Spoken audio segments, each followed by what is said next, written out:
special one-shot, Christmas one-shot from our little community here at Table Quests.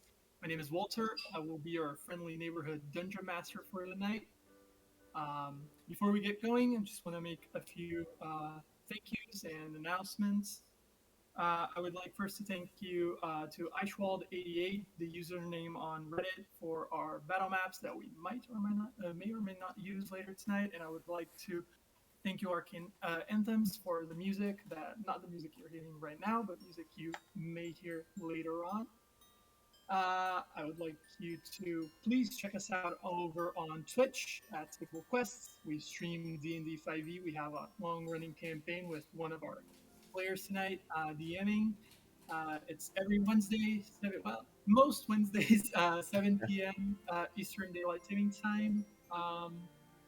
And I believe in terms of announcements, that's it. If you guys would like to check us out on social media, we have TikTok, we have Instagram, we have Twitter at TableQuestsRPG. Come and check us out. We always post updates and news, fun things throughout the week. I would like everyone to please introduce yourselves. I'm going in no particular order. Kat. Why am I always first? Hi, I'm Kat. I am playing Belen tonight. I have anxiety issues and an obsession with gingerbread. Send help. Is that Belen or is that you? Just kidding. John. You'll never know. John, we cannot hear I cannot hear you. There we go. Do this again. There I'm it is. John. I'm playing Chrysotile Snowbottom, known generally as Hopper, and he is a satyr. That's me. Drew. Hello, I'm Drew, and I'm playing Drudolf, the red-nosed reindeer. What did you call it? A rainitar? Minodeer. Minodeer, that works too. A humanoid reindeer. Who's not a morning person. He's not super into the whole Christmas thing anymore. Last few hundred years have kind of put him off it. Yeah, that'll do it. Kendra. My name is Crackerjack. I'm a nutcracker. I fight. And yeah, that's me. And last but not least, Mike. Hi, I'm Happy. I love my job. It's the best job in the whole world. I've been doing it for centuries now, and I wouldn't trade it for anything. I'm a gnome. Very well. So, again, oh, please go ahead, Drew. Oh, no, nothing. No. I would like you guys to welcome everyone to our Christmas one-shot, The Nexus of Exaltation. So, beginning where all things began. A few thousand years ago, there were a few creatures that, seeing a lot of destruction, conflicts, even anger, decided that it might be an interesting idea to create a little place, a place where joy could thrive, where things could be organized so that in a special day once a year, joy and happiness could be spread all around all the plains. That choice was made by a young archfey named Nicolas Nicia. He, alongside with his wife, decided to track all around through the Feywild, search the most remote area they could find. And they did, in the north.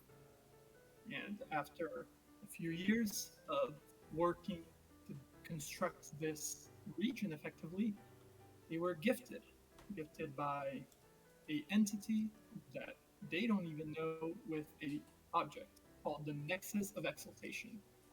The Nexus is the heart and soul of this town, the town that was named Nibbleberg.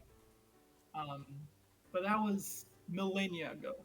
Now there is a general sense of community because people who work in Nibbleberg, more specifically in the gingerbread factory, generally live around the area, and it's a very closed off part of the Feywild. Um, and it is inhabited by all manner of creatures, all who have been at one point touched by the Fey magic. And so is where our story begins tonight with a humble worker within the gingerbread factory. Happy, would you like to describe yourself? Awesome. I am a small gnome. I have blue hair, and I'm wearing a hat like my gnomish fathers before me. It's like a top hat, all in Christmas colors, of course. I'm quite content and happy, and I'm probably humming a Christmas carol while working away. I'm also, tapping my foot happily while I'm working on the latest toy. Of course, I am toy testing, as gnomes such as I. Yeah, I'm about 3 feet tall. Very well. So, you are one of the most outgoing workers in the gingerbread factory, and you're quite well known for it, in fact. Um, and you've been approached by the Miss Lisha, otherwise known as the Granan. She's the wife of the Archfey Nicholas, and she approached you because she's seen that there is a degree of sluggishness in the work rhythm recently. And after all, you guys are 3 days away from the winter solstice. You guys need to pick up the pace, or things are not going to be done in time. And so, uh, what are you doing to try to boost morale up with your peers? I decided this can't stand. I mean, the winter solstice is only 3 days away. I mean, we got work to do. So I stand on my work table, and I decide to give everyone, an inspiring speech, which I don't have the feet for, but I'm going to do anyways. And I am going to say, "Okay, everyone." You see a crowd begins to gather. Most of the workers there are kind of like short elves or gnomes, but there is one or another. There is a half orc that kind of comes along. He has a bit of like a grayish tone to his skin. He has two very prominent tusks on like outside of his jaw. You see another.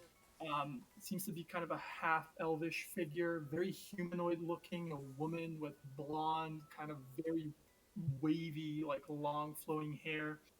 There is another one with which has a few feather details.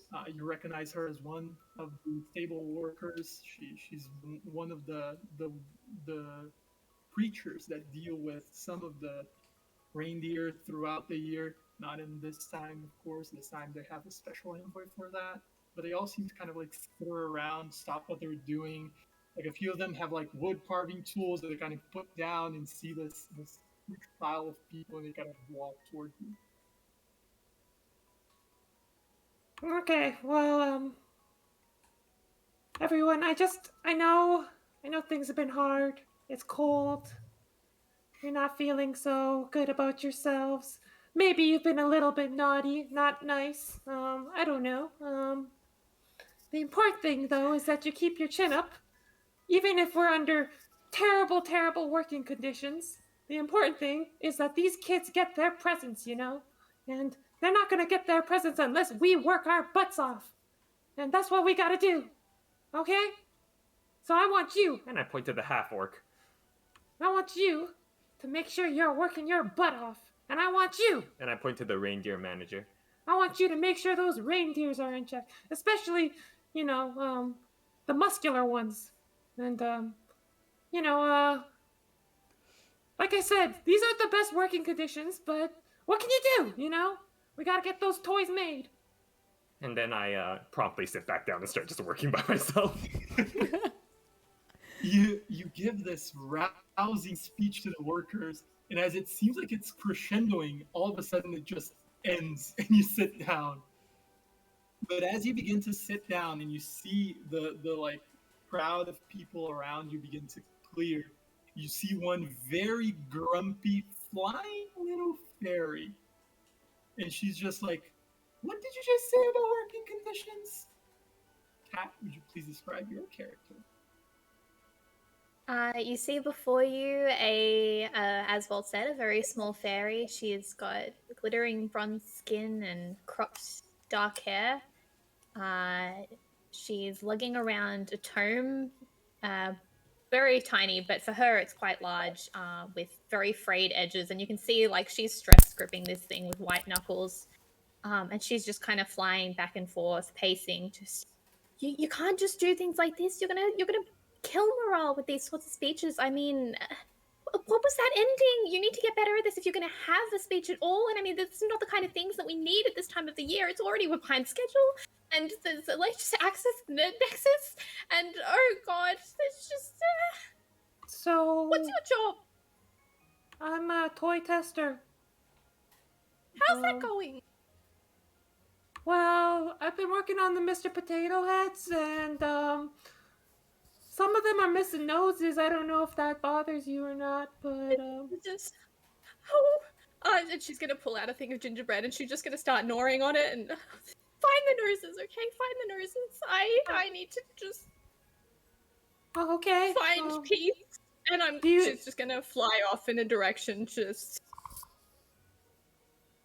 I'm going to pick up a nose and just put it in a Mr. Potato Head.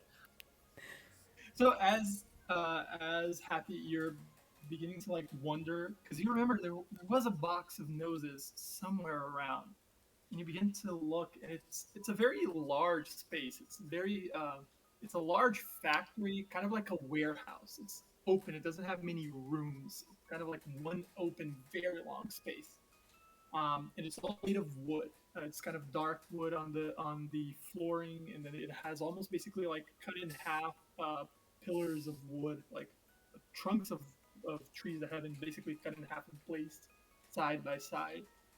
And it has these kind of like railings above. So it's kind of like where sometimes you see Belen stay and kind of oversee things. Sometimes Nicolas himself comes out and checks on things. And as you begin to move through like the noses, you see like the boxes. I'm sorry, you find the one that should have noses, and you kind of start taking them and tracking them around. And as you do, you turn around and you see a fawn type creature just looking at you like this, sitting at like by a pillar, just looking at you. John, would you please describe your character? Well, my character's typically known as Hopper. He's a fawn. His fur from the waist down is it's all white and curly, kind of like sheep's wool. But his hair is black. And he's a little stressed because there seems to be a lack of motivation. He tries to keep the energy going on his half plate. He's got a like a little Zydeco washboard kind of built into it that he rubs the keys to the workshop on, trying to keep the rhythm going. But you know, he'd rather do that than use the whip that sits at his hip. But you know, whatever it takes to motivate these guys, because we've only got a few days left. So Happy, you're basically carrying these boxes kind of aimlessly because you got this order from out of nowhere. Like you were just fixing your toys, I'm sorry, and then all of a sudden you had to look for boxes, and you're kind of looking like you were just wandering around, and then all of a sudden you see this figure in front of you. You lost? Where do I put this? I look at the whip. We've been working here. Put it with the rest. Are they finished? No, they need Mr. Potato Heads to put them on. Well, then find the potato heads and put them on them. Okay. You seem upset. It's almost the winter solstice, you know? The Wister solstice? The winter solstice, don't you know? The Yeah, best part of yeah, the year. exactly. And people are just lounging about and don't know how to put toys together. It's like everybody just forgot how to do their damn jobs around here. Oh, well, language. Yeah, well, get the toys, put them Oh, together. okay. We got to Okay. make people happy. Don't you want to make people happy? I'm here to make people happy. What's wrong with you? We're supposed to Okay. make people happy. I'm happy. You don't seem like it. Now put the toys together so the little kids can be happy. Oh, okay. All right then. I start walking back to my workstation. You get there easily enough. Maybe holding back a few tears. You have this crate of noses, and as you place them on the table, you're like, "Oh, I have way more noses than I have toys." And you kind of look back towards where the bunch of crates were, and you saw one of the crates with the toys, but you have to go by the meanie again. So you kind of just take a big gulp and start putting your first toy together. And as you're doing that, on the other side of the factory, where the kind of railing, it kind of has an L shape where it begins. It basically ends on a wall. It begins on a glass structure that it's on the second floor, which all of you know to be Nicolas's office, effectively, where he spends most of his time. And underneath that, there is a. It's one of the few things made of stone and metal in the whole factory, and it is a very closed chamber, effectively. And in front of the chamber, there's on one side there's this half. It's hard to really tell what this individual is because he has the tusks of an orc, but he has kind of the very long arms of kind of like a bugbear, and he has a skin tone that's kind of in between this deep yellow and this light green. And he's kind of just sitting there with his arms slack on the floor. And on the other side, there's another orc figure, very short, hair kind of slick towards the back, white, a shock of white hair on this otherwise otherwise very young figure, and like not bleached hair. Almost seems like he just got so stressed that his hair began to turn white. He has smaller tusks, like it barely goes over his top lip. And you guys, all of you, are mild acquaintances with each other, given that you all work nearby.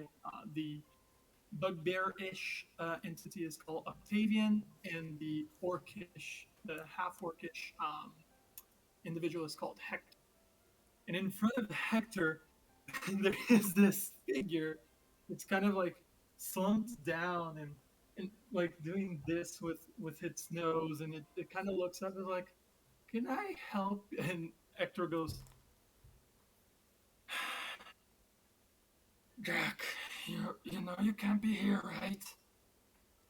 And as you see this almost wooden doll moving around, Kendra, would you like to describe your character? Yeah. So you see a nutcracker, that looks very much like a nutcracker. Um, kind of, like twiddling their thumbs, like staring at the floor, kind of looking around, trying to make eye contact with people, and then looking away. Uh, something's not right. So that's what you see. And you're right by the door where you're normally positioned. And Hector is just going like, "Come on, Jack. You know I can't let you here." I mean, it's the only thing I'm good at, It's kind of why I was made. So, Yeah, that's really weird, by the way. Where? Uh, and you see he begins to look at the other creature, Octavian, who's at the other side. And Octavian goes, I don't know why we can't just have it here. Like, honestly, it's a fun. And he begins to, like, he has really long arms. Like, he's standing up straight and he's not small by any means. He's like 5'10". But his arms, his wrists are bent like this, and his wrists are almost touching the floor. And he goes kind of to, like, pick you up, and you got to take a step back. And it goes like, it, it's a fun toy, I mean. And Whoa, whoa, Hector goes, whoa, whoa. Toy. No, no, no, no, no, no. I am a guard, a nutcracker. Guard that crushes nuts and guards, and I am ferocious. Not a toy. You see Hector kind of just chuckles to himself, and he goes, "Look, Octavian, just let it go. Honestly, just let the thing go." And Octavian goes, okay," and he just pulls his arms back a bit, and he goes, "Look, I think the nun is coming. If you want to do something, honestly." Yeah. Yes. Well, then, over there. And he just points at the other side of the factory. Cracker Jack will just kind of glare at the one who called him a toy and like brush his like beard off to the side as he walks away to the other side of the factory. So, do you have legs? Do you have a little wheel? What is your Um, movement structure? Yes, I have wheels. They're kind of like roller blades that I can like control. They're just like, like two little wheels at the bottom of my feet that you could just kind of like almost like a toy car. So I'm just rolling along. You have a little thing where you wind yourself up and then you move 30 feet and then you have to wind yourself up again and you move another 30 feet. Yeah. So you begin to roll towards the entrance, where you do see, as you're getting in there, and um, both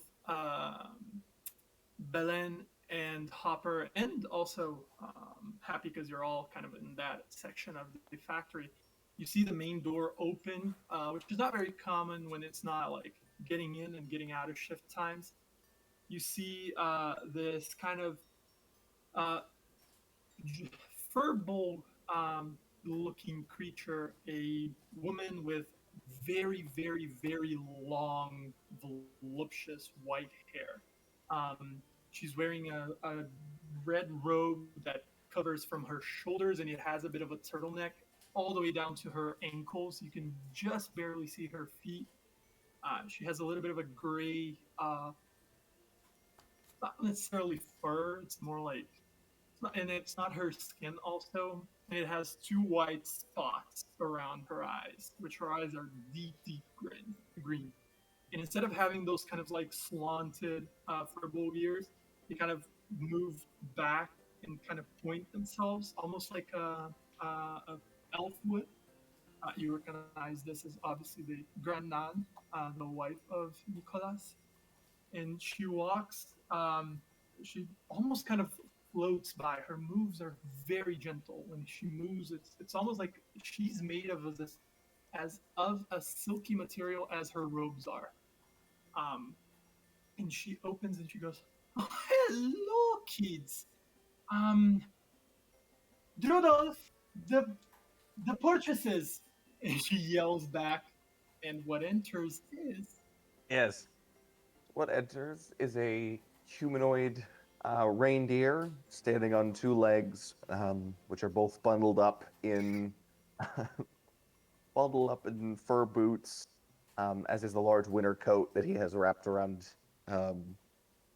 his torso, obviously with large antlers reaching up above his head, and he is clutching in one hand a metal metallic mug full of a steaming liquid, as well as presumably what else he's carrying. Yeah. No, And please. he also, if you look at his face, he's clearly very tired. He's got bags under his small reindeer eyes. And then if you look at his nose, there's just an ever so slight blue. Why did I say blue? Red, pulsating glow. You can just catch every now and then. Yes, right here. It's right here. It dries up. Yeah, so you have this liquid in one hand, and the other there's like this almost kind of like a potato sack that's filled with like materials, raw wood, a few screws that they use to assemble the things, some parchment paper that's used to wrap the gifts. And Nan goes, Drudolf, dear, I have to see how the old one is doing. Um, would you be so kind as to take this to Belen, the manager? Of course, ma'am. I could do that. Okay. I will be with you guys in a second. And you see, instead of her just moving towards the back of the factory where there's like these parting stairs that go up, and then both sides go towards the upper floor. She just begins to float up towards the glass structure. She just very gently begins to levitate in a diagonal direction. It's very mesmerizing to look at, actually. And as you start to move in, you get like 2 steps in, and you almost stumble on what you know to be Jack, and just looking up at you. Hey, watch it, buddy. Oh, hey. Jason. Right? Jack. It's Cracker Jack. Yeah. Jack, that just takes a drink of his mug. Yeah, have you seen Belen? Do you know where she is? Sure, she's buzzing around somewhere. Okay. Belen! I hear my Everyone name. Why are begins- you shouting for me? Shouting is never good. What's gone wrong? Nothing. I just gotta give you these. Dumps the sack on the ground. I don't know what you're gonna do with it. It's a bit late at this point. But It's never too late. Don't bring that energy into my space. Oh, look, tell okay, that the to lady. Dancer and Comet. They both dropped weight this year, and now they're having to bulk back up. We brought so much hay into the stables to try and bulk them back up. But at least it looks like they're gonna have a pretty light load this year. Oh, no. They're going to have the same load that they have every year because we are going to get things done. They're going to be done on time. Everything's going to be done well. Presents are going to go to all the children in the world. Okay? There are not less children in the world this year. There's been no major issues, no wars that have broken out, and nothing to have reduced the world's child population. Okay, so we are going to bring joy to all of those children. And Dancer and Comet, their weights are going to come back up. In fact, I will go and see them later this afternoon, and we will work out a better meal plan and exercise for them. They've got time. How long do you think that'll take them? I don't know. Yeah. They're not gonna do it. They completely ignored their training regimen. Way too much gingerbread. Oh, I'm They gonna, lost in the my muscle tome, tone. flip to the back pages where I take all my hectic notes, and I'm gonna say I need to speak to the reindeer managers because this is not acceptable behavior for reindeers, and clearly their managers are not doing a very good job. And I slam Look, my but- tome shut, and Yeah, like Joy and all the children. almost sneezes, and you see his nose flare bright red. Oh, I'm that. flying back out of the way. Yeah, I've been stopped by this before. Oh, no, we're good. It's fine. Oh, hay fever. Sorry. Always gets me this time of I'm year.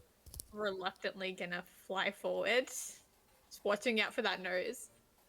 Okay. You said the lady required this. Okay, this is great. I actually need this to go out towards the guard post for the Nexus. They are setting up some additional protections and traps and things. Would you mind just taking this over there to Hector and Octavian and Yeah, sure. Hey, Jack, Yeah. I got something for you. Okay. I'm here. Here. Takes the large. How big is Jack? Um, I wouldn't imagine he's very large. no, it's probably about. He's a decent sized nutcracker, like. Feet and a half. Yeah. this isn't gonna work, Jack. No, You're I've seen lovely some and very 3, speedy, 4 but foot. this is. Where's Hopper? Well, Hopper? I'm strong. Ugh. Yeah, here. It's okay. Dumps the You sack can help, on but top I of him. think you could maybe the 2-person job. Hopper, where are you? Do you have someone we could spare to move? Comes things? walking over. A spare to do what? We need to move this, and currently the only available labor appears to be Jack, and you can kind of see the size It's issue fine. here. I'll take it. They still I'll got take you it. working, Jack? I'm like probably crushed under the sack at this point, so you're just hearing like, like trying to. I'll pull it off him. Okay, thanks. He looks over at Belen. This is why they're making a new model for next year. He looks. You're doing great, Jack. You know I've always liked you. You're always the best of them. Wait. So, yeah, what seems to be the problem? New model? No. What? You're hearing things, What was Jack. that? No, We need to. I heard new model next year. No, Jack, you- it's fine. You know, we've been talking about this with the lady about introducing a new plan About for some getting of our help. more About experienced getting you workers. help. Yeah, you know, Yes. you've been doing such a good job. Maybe you've earned a break. You need some help. Inside check. Go ahead and roll an insight check. Desiel, roll a deception or persuasion. Can I? I mean, I'm testing him by like, you know. Can he have Sure, advantage? I don't think he needs advantage. It but doesn't sure, matter. Yeah. So yeah, you pretty much believe him. You're about to be substituted. I believe I'm being substituted. No. I was believe what saying he said. that Yeah, we're okay. getting you help. You've Okay, been doing such a yeah. Oh, good you're job. getting help. Yeah. Okay. You know, like I said, I like you, Jack. I've always liked you. Yeah, I like you too, man. You've always been the best of me. You know? I am. So we're just trying to get you some help. That's All right. That's understandable. I Yeah. mean, it's really hard work, you know, being a guard of a safe, a very important Yeah, we establishment know. as such. Yeah. Yeah. Okay. So what seems to be the problem here? So- like we're behind schedule. Oh, yeah. I'm going to start trying to attempt to pull this sack to where it needs to go. Make a strength check. I'm just gonna like gesture at this while this is happening, being like, this is the problem. Yeah, unfortunately, I've got to see to the stables, make sure everything's right. I don't have the time. So you And have he's not. this. I will Drudolf. say, you can all Yeah, see he's why not aren't you trying helping? to hide. He's not trying to hide the fact that this is obviously a lie. Have you lost weight, Drudolf? You and I Losing both some know muscle Yeah, that they've mass? all lost never weight. happened. Losing some muscle mass. Maybe you need to lift a few things. Maybe you can help Jack out. You know, 2-for-1 thing going on. We're behind schedule. You need to put on some muscle. Jack needs some help lifting stuff. You know, I'll get there Makes sense. eventually. he like tries to tap Drudolf on the forehead. You know, is it getting through? 2 and 2 Oh, hey. make headache. 7. Yeah, Sure. help them out. Do some lifting. Build that muscle. We know you love to lift weights. Lots of weight around here needs to be lifted. I'm gonna flip my tome back open and just in the back page add speak with Hopper about anger issues again. And like Yeah. appropriate workplace language. All right, but this cancels out that Thanksgiving bet. Whatever it takes to. You know what? Get the other ones in here. Get everybody from the damn stable in here. Start lifting packages and taking them where they gotta go. If I could successfully get them to do anything I wanted them to, we wouldn't have the problems we have every year, would we? Do you need more lessons in management? Do I gotta tell you how it's done? You gotta learn how to motivate people. If you Make know them how want to to work for you. If you know how to herd non-sentient reindeer, I'm all ears, because it just doesn't happen. Yeah. They say cats are bad. You doing all right as- down there, Jack?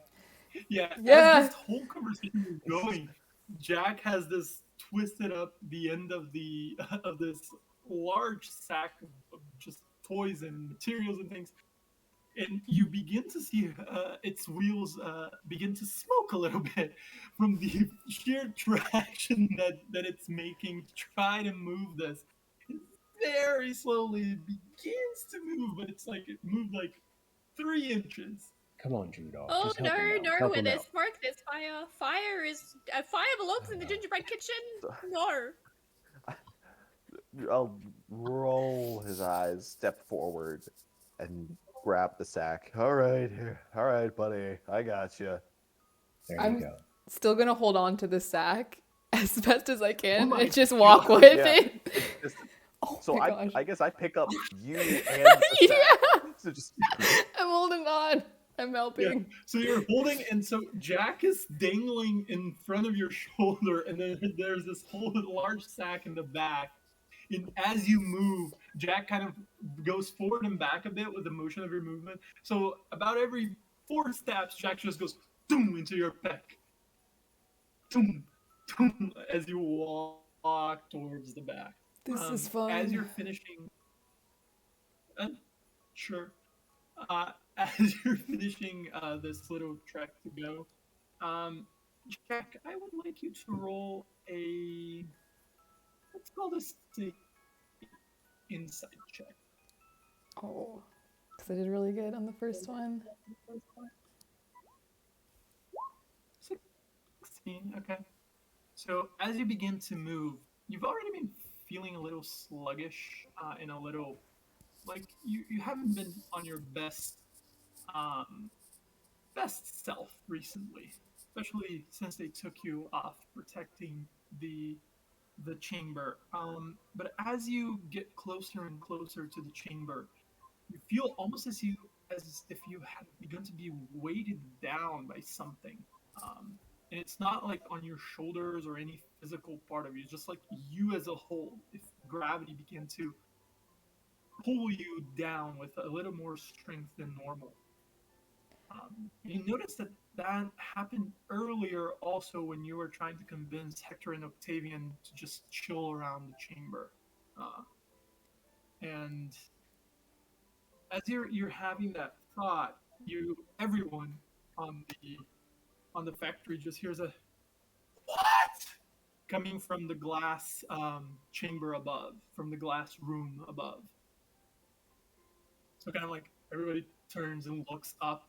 And you just see the Grand Nana going like, "What? Where is he? Where is he?"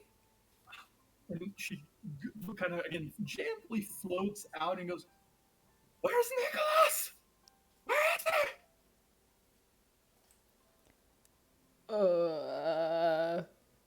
I am flying up to the lady. Oh no, what's wrong? Can we help? Did she say, where is it, Nicholas, or where is Nicholas? Where is Nicholas? Where is he? Okay. Physically? I didn't know if it was, where is it, Nicholas, or where, okay, so where is he? Okay. Yeah. So Belen begins to fly. Anyone else wants to do anything?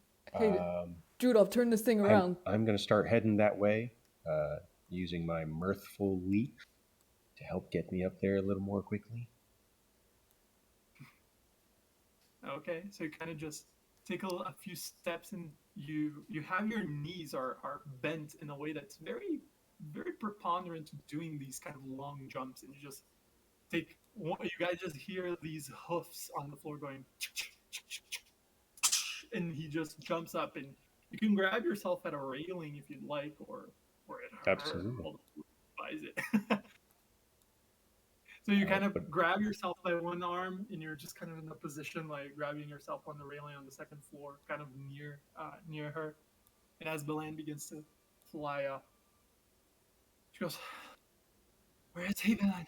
Where is he? I haven't found him." I haven't seen him in quite a while, actually. I thought it was unusual, but I thought maybe he was out, maybe being a little bit more hands-on this year because things are behind. They're behind. I've been working to try and not get them behind. I'm sorry, my lady. I haven't been paying attention. Oh, I failed you. That old bastard. He normally sleeping at this time of the year, but he's not in our chamber. Wait, if you could accompany me. And she begins to like float down and then back for facing the chamber, landing in front of both Octavian and Hector, going like, have either of you seen him? Is he inside?"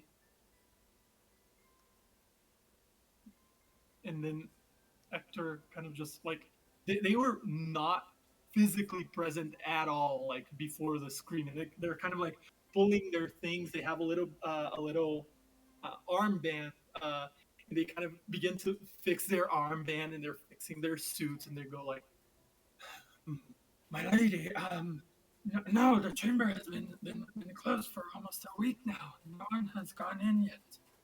And Octavian goes, I mean, yeah." And Hector goes like, "Come on, man, we really need to get your shit together." And Hector was just like, and Octavian started going, "Yeah." And the nun goes, "God damn it." Uh, she goes to Belen and goes, "Have you seen anything different in the home with the Nexus?" I've been in there every day, but I haven't noticed anything unusual. I mean, the Lord was definitely not in there. It's it seems stable. It seems like it's ready to power these festivities. I mean, have I noticed anything? No, it's normal. No. As far as I can tell, my lady, it's perfectly fine. I don't know what could have been going wrong. I thought I had everything together. I posted the extra card. And I'm gonna turn to where I last saw Hopper, and I'm gonna say, About this do you time, have Hopper's anyone? leaning out over the railing. He's like, "All right, back to work, everybody. Hop to it." Pulls out a little glom, which is like a horn that's upturned, and blows a little get back to work kind of few notes. At this Puts point, it back, looks over at her. I'm just walking to where they are. Yeah, No hurry. you were heading in that direction Yeah. anyways. And you saw her above yelling, and then she had a little bit of a short conversation before she just gently drifted down. So he turns and looks at Belen.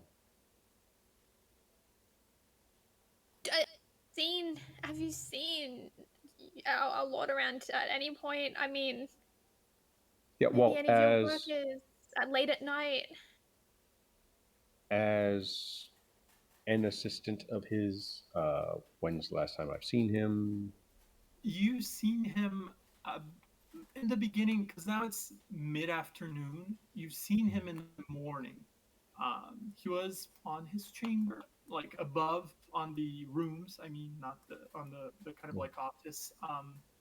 But he retreated to his chamber, which you would know, and most of who work there know, that they actually reside behind the factory. There's kind of like a little space where they have their house and things. and he retreated there, and he didn't come off the entire afternoon. Yeah, I mean, this morning, the big guy was fine. I don't know. I mean, we had a little talk about, well, frankly, we're a little behind schedule, as you might know. And so I've been just focused on trying to get people to do what they're supposed to be doing so that he can do what he needs to do, in just a couple days. So, I mean, since this morning, he's not the guy that I, crack the whip for. Well, he's the one I crack it for, but, you know what I mean. Yes, yes, I do, dear. Okay. And at this point, she sees Drudolf with Jack dangling on his shoulder, coming over, and he goes, uh, Drudolf, dear, I need a little bit of another favor from you. Oh, did he go out drinking again? You know how stressful this time of year is for him. Honestly, I think both Hey, you now, and be respectful. Yeah, no, I'm sure old Nicky's fine. um, and she goes, okay, there is 1, 2, 3, 4. And she kind of, give me 1 second. And she kind of gently lifts, like floats up a little bit again. And she sees everyone's kind of like looking at her, kind of like half doing their job, but looking at her. And then at the end of the factory, there's just one little figure who's so enthralled in its work that she goes, that one cares. And she kind of floats towards Happy, and she goes, she stops for a second, and she goes, you, my lovely, could you come here? And as she's not specific at all, a bunch of people look forward, and she goes, not you, pointing towards Happy.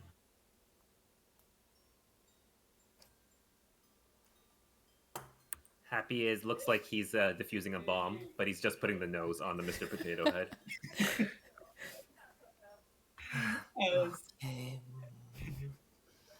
As she leans, she kind of floats a little closer. You, still nothing. And she goes a little closer, and she just, like, at this point, she's like 7 feet from you, like on a diagonal above. She just goes, you little one, you. Now I have to start over again. It's the nose of the eye socket. Yes. Put it in the wrong socket. Oh. I need you, dear. Could you come help me? Okay, okay, Belen told me not to give another speech, but if you really insist, Then I start getting off of my chair and getting ready to stand up. She takes you by the arm. She goes, oh, I 1 second. And we're moving around, and all of a sudden you just feel, and you feel like you've been pulled from where you were, and you kind of open your eyes, you're a bit dizzy, you like clean your vision, and you're at the other end of the factory on the floor by everybody else, as she appeared to have transported you and herself. Look, dear, oh. I need to check if everything is all right with the Nexus. There haven't seemed to be any improprieties with the Nexus, at least not that my dear beloved Belen could tell me. So I will go in, and I need you to keep track of the things above on the office. And, of course, still keep a general eye on the factory. Could you do that for me? Oh. Okay. Sure. Okay. But what about my Mr. Potato Heads? If you were to be so kind as to keep building them in the office has a clock, a countdown toward the solstice. You mustn't let it go off sync or anything to happen to it. It is the key to opening the portals to the other planes, as Drudolf obviously knows, and we need to keep it intact. Okay. She kind of moves around, and she goes, "Okay."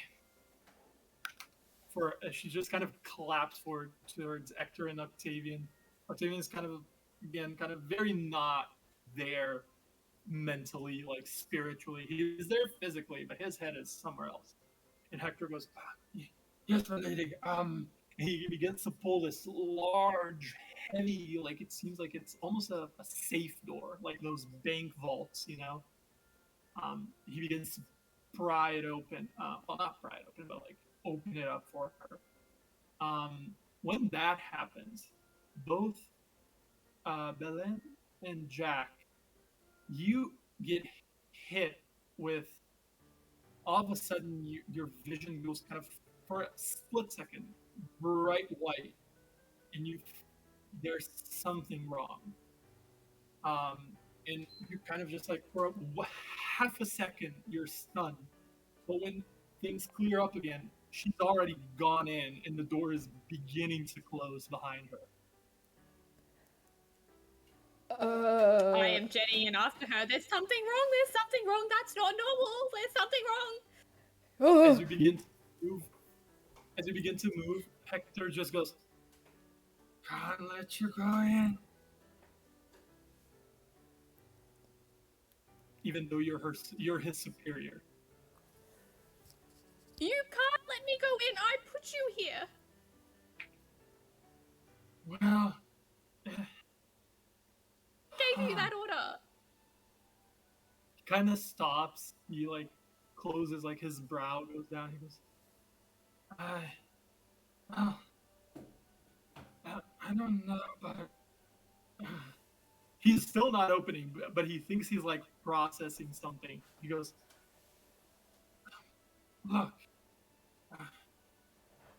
sure," and he begins to slowly again pry open the door. Like now that everyone is kind of like in front of the door, you guys see that it's a quite well lit. It's almost as if there was literally a hallway to another part of the factory. It's very similarly built, although it is adorned much differently. Like it has all these almost kind of like paintings that you can see with a bunch of symbols on them. There are a few moving paintings also, like paintings of people of all sorts of manners and manners of creatures that kind of move around. And Hector kind of opens just a little bit, and he goes, "Look, don't take so long in there, okay?" He goes to Belen. At this moment, this hallway kind of leads into a division, and you guys just hear as something just falls in the middle of that hallway. A large boulder appearing at the end of the hallway. And, well, not the end, but, towards the division. The Lady Nan is it's not there anymore, so it's very unlikely that she was hurt. However, that boulder, you guys kind of like look in now, not going in because they're not allowing you, but you kind of look in, and the ceiling it's large, like it's tall, but it's doesn't seem like a boulder could appear from somewhere to just fall down there. Is this normal for this room? Like, it's really weird, Nope. right? That is very odd. Well, this sure is a Also- lot more interesting than the scheduling meeting I'm supposed to be in. Oh, we're gonna be I'm just behind gonna even start- more schedule? I'm gonna start walking towards the door, just sipping on my mug. I've dropped the sack now. Walking towards the door, ignoring the door guards. Okay. Was it door cards being weird? Like, was it just that he was processing slow because he usually is, or is this kind of Make an insight. strange? I'll say I'll give you advantage because you interact with them quite frequently. So you are very accustomed to how they are. And I gave myself guidance as well. Pretty good. 23. Okay, so 23. Octavian is generally very slow, but he's quite a fearsome warrior. He's very strong, which you wouldn't really tell by his posture. He's kind of like those people that get really shredded out, like they're super ripped, and then when they're in their computer, they're like this. That's basically Octavian. Hector is generally quite sharp and smart. There's something weird about him, like maybe it's because the situation is very stressful. He was one of the guards in Nimbleburg itself, and then he had to be brought to guard the Nexus that few people know its true nature, but everyone knows of its importance and its significance. So it might be kind of anxiety, performance anxiety. But there is something kind of about him.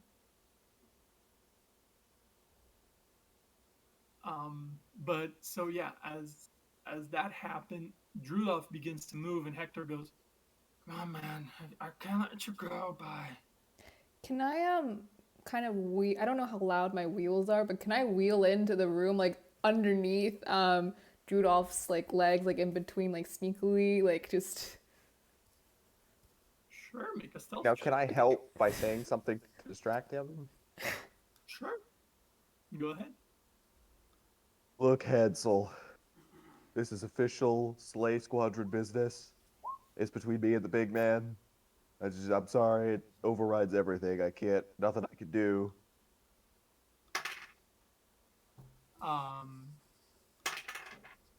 Okay. Oh, nice. Okay, so as you're saying this,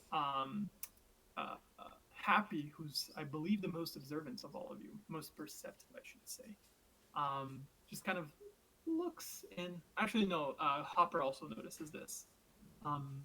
As Drudolf is talking, you guys just hear, and the little blue suit, Nutcracker suit. You just see it going into the darkness ahead of it. And I would like to say, because I rolled a nat 20, I kind of have like my, to me, it is a very large sword, but it's kind of, as large as a Nutcracker sword can be, and I'm kind of like charging off into battle as I roll into this safe. She's ever so, it is ever so slightly tilted forwards as it rolls into battle. As you were talking to Drudolf, he goes, look, and he kind of takes a little peek inward, and he goes, oh yeah, shit's bad. Look, wasn't me, okay? And then he kind of looks at Belen, who's right in front of him, who knows that he shouldn't just let people go in willy-nilly like that. And she goes, I never let that happen, okay, miss? Please. And he kind of begins fumbling opening the door, like opening it, like for everyone to go by now, because he doesn't know what to do. While Octavian just kind of walks forward, do you guys begin to like track inwards?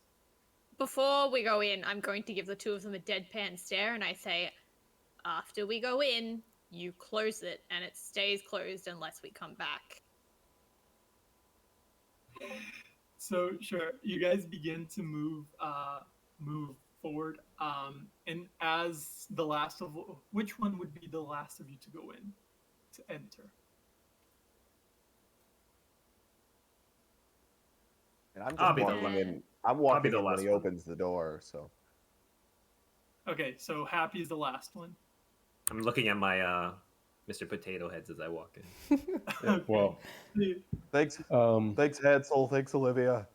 before going in, Hopper's gonna send a little message magically to a couple of the workers on the floor to make sure they get everybody else back on the job, because we can't afford any breaks. And then I'll turn and follow them in. Awesome. So yeah, you guys begin to move in, and Happy, you notice because you're the last one, but all of you guys also notice that as Hector is holding this heavy metal door open, you guys just see Octavian following the line and walking behind you guys. And Hector goes, "No, not you, you idiot!" And he pulls him off, closes the door behind him, or behind you, I should say. And you guys are in this hallway now. It is, again, it's not very narrow, but it's like not like the five of you could walk side by side. It's about maybe 15 feet wide, but it's very long. The boulder, which now you guys see, first Jack, since he just rushed or wheezed on by, you see that actually as you get near it, it's actually quite warm. And as the dust begins to settle and a few things crumble, there's a few furniture things. You see that the boulder is not, it has a very distinctive kind of orangish red color. And as you get closer to it, you begin to feel like it's very, very hot. All of you, mainly Jack, since he's the one right in front of it, but everyone else starts to feel. And since this room is closed, it is beginning to get quite hot in here. Since I'm like a living nutcracker, it's not, out of the realm of possibility that this boulder is somehow living too. So I'm gonna like point my sword at it and be like, "You foul creature from above, what business do you have?" Waiting for it to respond. There's no I'd answer. first take my coat off, under which there's just kind of like a light forest green sweater. Ugh. Anybody else get a warm? I'm just gonna fly forward. I come from a long line of gingerbread bakers, so I am used to like ridiculously warm kitchens.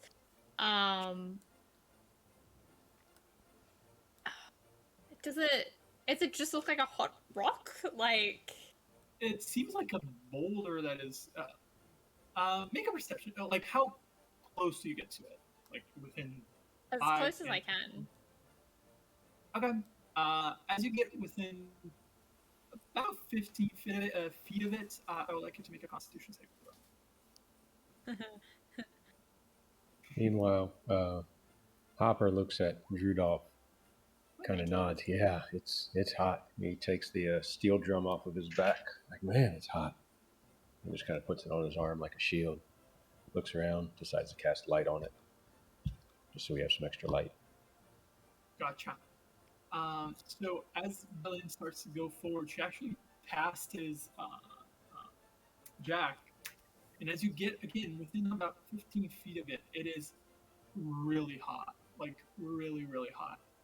You actually begin to feel like you're pretty used to the heat because again you've been around warm and hot even kitchens for a long time, but you feel smallest blister show up in the edge of your finger. This is really hot, and then you peek again at it. This seems like it's a ginormous piece of burning ember and coal. Someone's been naughty. Oh no, that's not meant to be here. That's not normally here. Let me tell you, that is not normally here. Can I maybe fly around it? Like, or is this blocking the hallway? I guess that's. You can certainly try. By the way, you take 2 points of fire damage from being near it. And Maybe that's where the big guy went. Fail or pass? Pass. Maybe that's where the big guy went, was to get some coal, I mean, we're behind schedule on the toys, so maybe we got to move the little meter from the naughty to nice list, just kind of move it up where, get a little bit more coal because we got a few, not enough toys for all the good boys, so we just kind of, you weren't quite good enough. I'm sure there's a couple million kids who wouldn't mind just not. I don't know why we bother with all the presents every year. What do you mean? It's the winter solstice. I appreciate theories, but Happy is right. It's the winter solstice, and we generally don't give molten hot rocks to children. No, they shouldn't be burning. That's bad. No. It'll cool down by the time we go through the interdimensional portal. Yeah. I mean, we got to fill the stockings with something, right? He's Yeah, got a with point. toys. Toys would be Toys. great Yes. if people would make the toys. Toys, Cole. What's like really the difference for a kid? No, like, it's like it's important, but you know, they're gonna play with when it. They're gonna comes play down with it to no matter what. You got to put something in there. Okay. As This they're, is I'm gonna not like what I flip to the signed back up of my for. tome and add in re-education program. as My they're list. also as they're debating this, I'm gonna look up. Is there like a hole in the ceiling, or does it just? That's a good point. Is it But just it's it not appeared out of nowhere? Like there's no like Yeah, sign is of there it like any evidence crashing where this came in. from? Make a perception check because it is smoky, so it's a little difficult to see the ceiling on that exact spot. Okay. If you would May like I make to, one as well?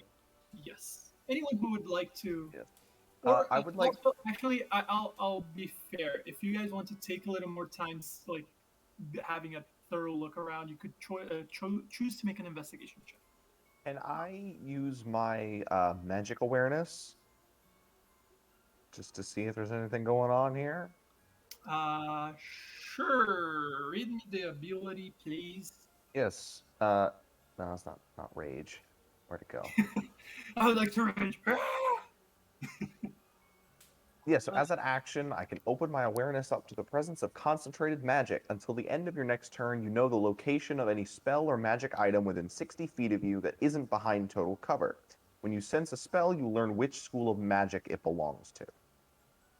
Gotcha. Give me 1 second because I'm reading up on the thing because. So I'm just gonna start sniffing, and like a few red sparks fly from my nose, which kind of glows a little brighter. Okay. You sense evocation from my steel drum shield. Okay. Yeah, that's true. You also sense,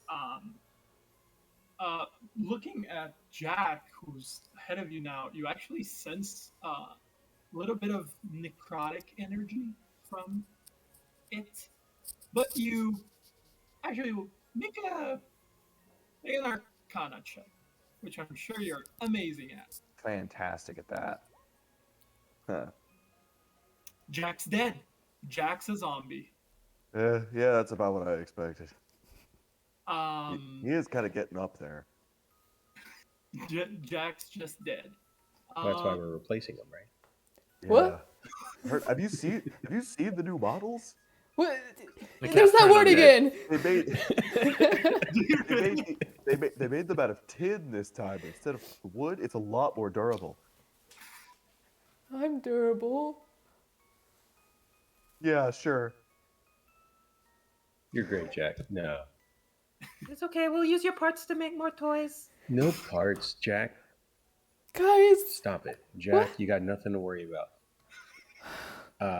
Hopper, like, rubs his back and gives you a little bardic inspiration. Oh, that's cute. It's a D6 or a D8? It's a... let me check. I don't remember if at level 4 is when it switches or it's at level 5. I can check it. I've got it right here. Magical inspiration, bardic inspiration, D6 at the moment. Okay, so take your D6 that you can use on An ability check, an attack roll, or a saving throw. Yeah. You can choose to add a D6 to it. Yeah, for I believe 10 minutes, right? Yeah. Yes. Okay. And do I see So- anything on the boulder or on the ceiling above So it? beyond the boulder, because that was actually what I was checking the definition of total cover. There are spaces because the hallway is kind of not oval but like semi-oval, if you will. So there are pockets that you can sense things through. You sense a strong source of conjuration magic, which you actually have no idea where it's. However, you also sense a very slight, and it's for a brief second, a bit of a enchantment spell. and it comes from the right side. But the boulder itself, not magical. By the way, the perception/investigation checks that were made previously, it's not like the smoke is billowing, but it's not a very opaque smoke. It's like white smoke. Um, so you kind of look, you guys both look, Jack and Hopper look up.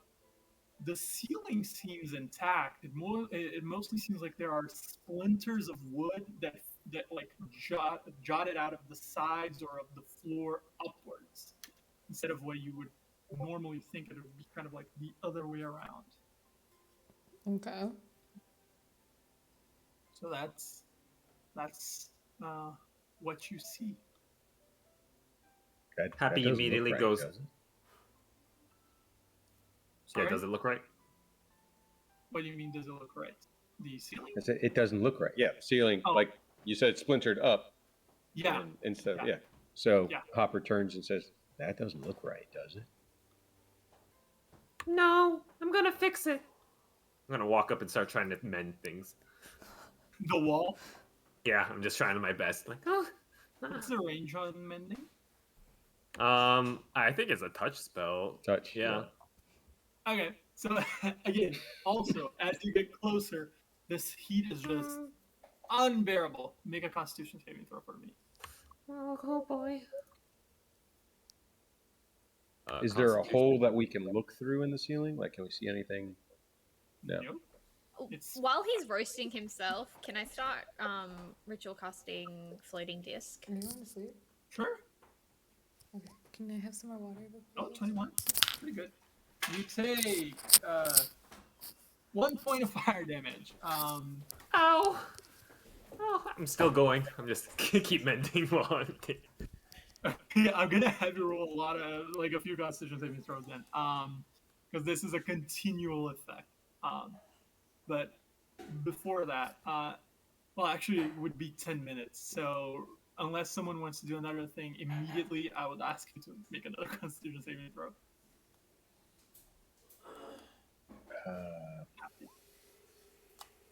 ow. Ooh, you take 4 points of fire damage. How far up above the burning coal is he? You mean Happy? Meaning Happy, yeah. I don't think he got off the floor. He was just kind of like touching the walls so that the wood kind of cracks back into Gotcha. place. Now, mind you, the rock is larger than the hallway, so it is mending the outskirts of where the rock hit the wall.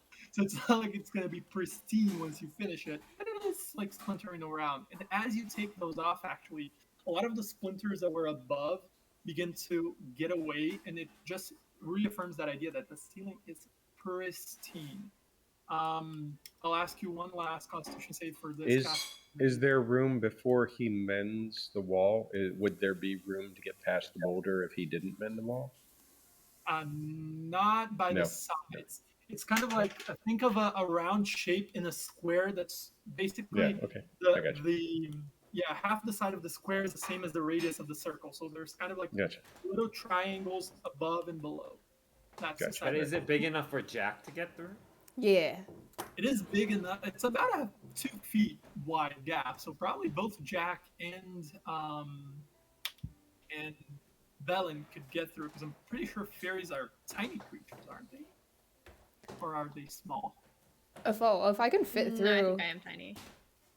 Yeah, so both you guys are basically like about a foot and a half tall. So you Alright. could probably try to get through if you wish. I want to roll through, Okay. but I do it So- off to battle. I'm Okay. small, not tiny. Okay, so just Jack can get through. Jack can have me Constitution saving throws, please. And you also I'll ask you to make me a acrobatics check. Or athletics, if you wish to kind of just like barrel through. Ow. Athletic check. You take Right. 3 points of fire damage. Happy. And you too, Cracker. Okay. Okay. Oh, can I add my bardic inspiration to that? Sure, I'm pretty sure you can roll the after you Yeah, I mean, technically she doesn't know whether she succeeded or failed. So Yeah, yes. that's true. Okay. There you Okay, go. 13. You do feel like it's still very hot, and you were trying to kind of like avoid touching it, but it does touch your skin in one place, and it kind of lights a little fire on you, and you like roll through it, and you kind of pat yourself out because after all, you are made of wood. Yeah.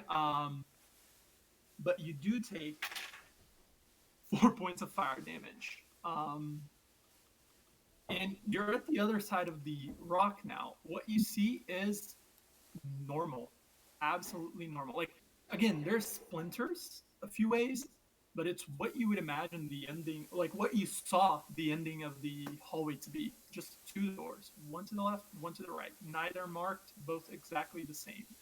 This kind of like rounded edge of the door with a center metal kind of plate with a small little very opaque window, like almost like those sanded windows that you can't really see through. One basically a few of those, and then the handle. That's what you see. I'll just kind of like I kneel try back. and stab it with my sword. The coal? Yeah. Can I like break it apart at all? Sure. Firstly, make me a Constitution saving throw because you're getting close to it. Is this a spell or other magical effect?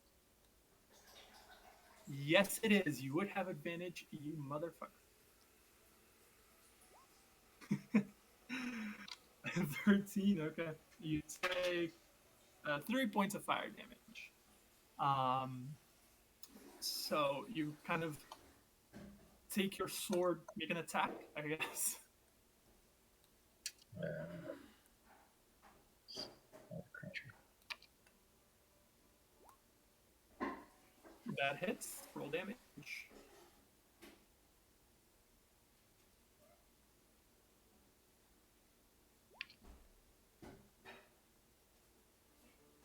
11 damage, nice. So you take your rapier, kind of like unsheath it, and you pierce the rock, and it does where you pierce it, it does crumble off relatively easily, because the outside seems to be quite burned by this point, so it is quite fragile.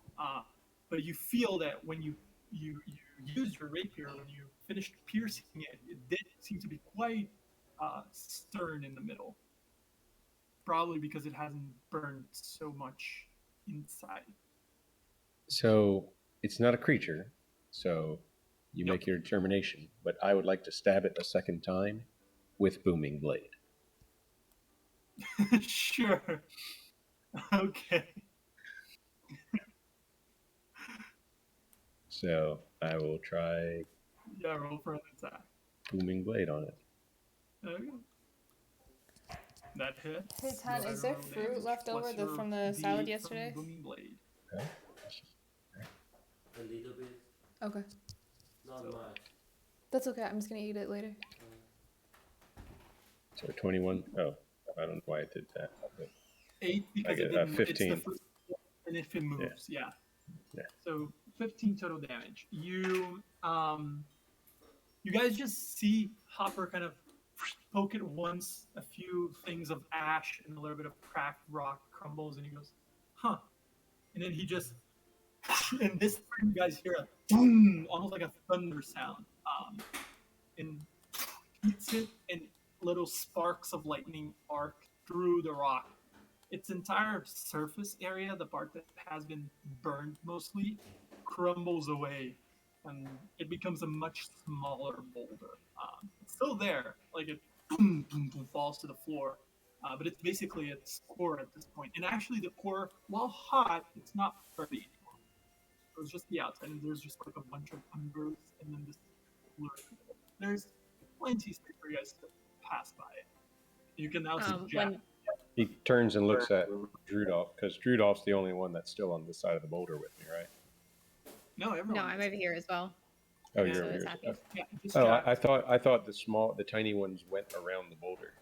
No. The I'm small. I'm not tiny. Yeah, the only tiny creature is Jack. Both Oh. both Belen and Happy are both small creatures. And as a matter of fact, Belen is Happy's finishing mending the wall, and he's so sad that he can't mend all of it. And then all of a sudden, a puff of smoke from the rock falling down comes across his face, and it's like, and you finish putting your hand Oh on the wall. no. All of a sudden, the entire wall is mended on that side. Yeah, boom goes off. I'm down on the floor doing my ritual circle, and I startle, and my candy cane chalk snaps in my hand, and I just kind of look up and I go, "Oh, okay, that works." And I'll rub out my circle and like fly forward. Oh, what were you doing? Thing I could have done. I didn't know it would just break apart like that. But you know, this works too. Violence is sometimes the answer. Violence. Okay, yeah. We did it! Good job, guys! Merry Solstice! Yay, teamwork. Okay, let's go find the lady. Okay. Jack? As Took you Drudolf guys so walks long. by, I would like to place my mug on top of the like burning core for just a few seconds to let it heat up the drink. Okay. There we go. It was getting kind of cold. Constitution save. Yeah, right. No, I'm not gonna do that to you. Oh, burned my taste buds. Like you already were having a little bit of difficulty tasting things because of your stuffed nose. Now Right, it's right. just it's gone, man. Just Well, I no. had the idea that told this you. mug. I had the I idea that told you this not to mug go to is the rest of the is a- world. 2020, 2021. You lose your taste, you lose your smell. Like, come on, man.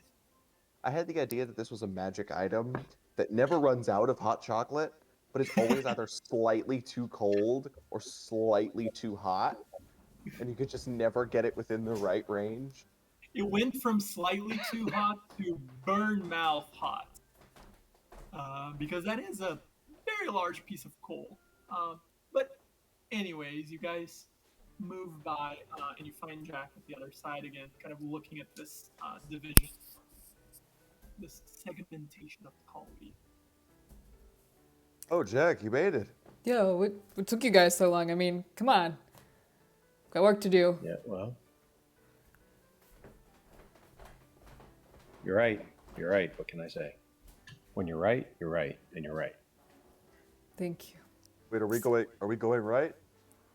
I think Or that's. I didn't think we had talked about this. I think we've been saying right a lot, so we should go right. Right?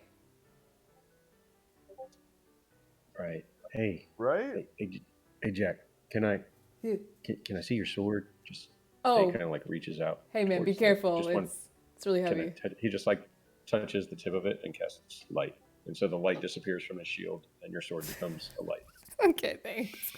Whoa. If you're going forward, I figured Hey. want to make sure you can see, right? Does the light spell look like a string of Christmas lights wrapped around? Has the to. sword? It's just flashing colors. It's very, like danger for people with problem with seizures. It's a very controlled magical effect. But it's Yeah. very If cheery. it goes out, just shake it. Sometimes that helps. Okay. Got it. Hit it on the back. Pop Yeah. some new batteries on it.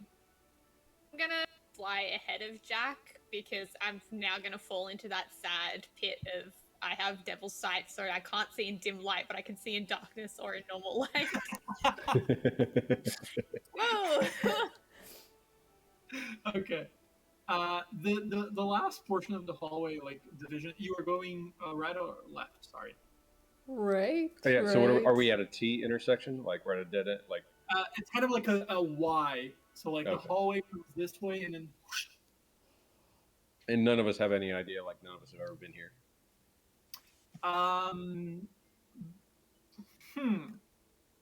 Both That just work here. Belen and both Robert. Belen and Jack make me history checks or intelligence checks. History if you're proficient. I shall guide myself and roll history.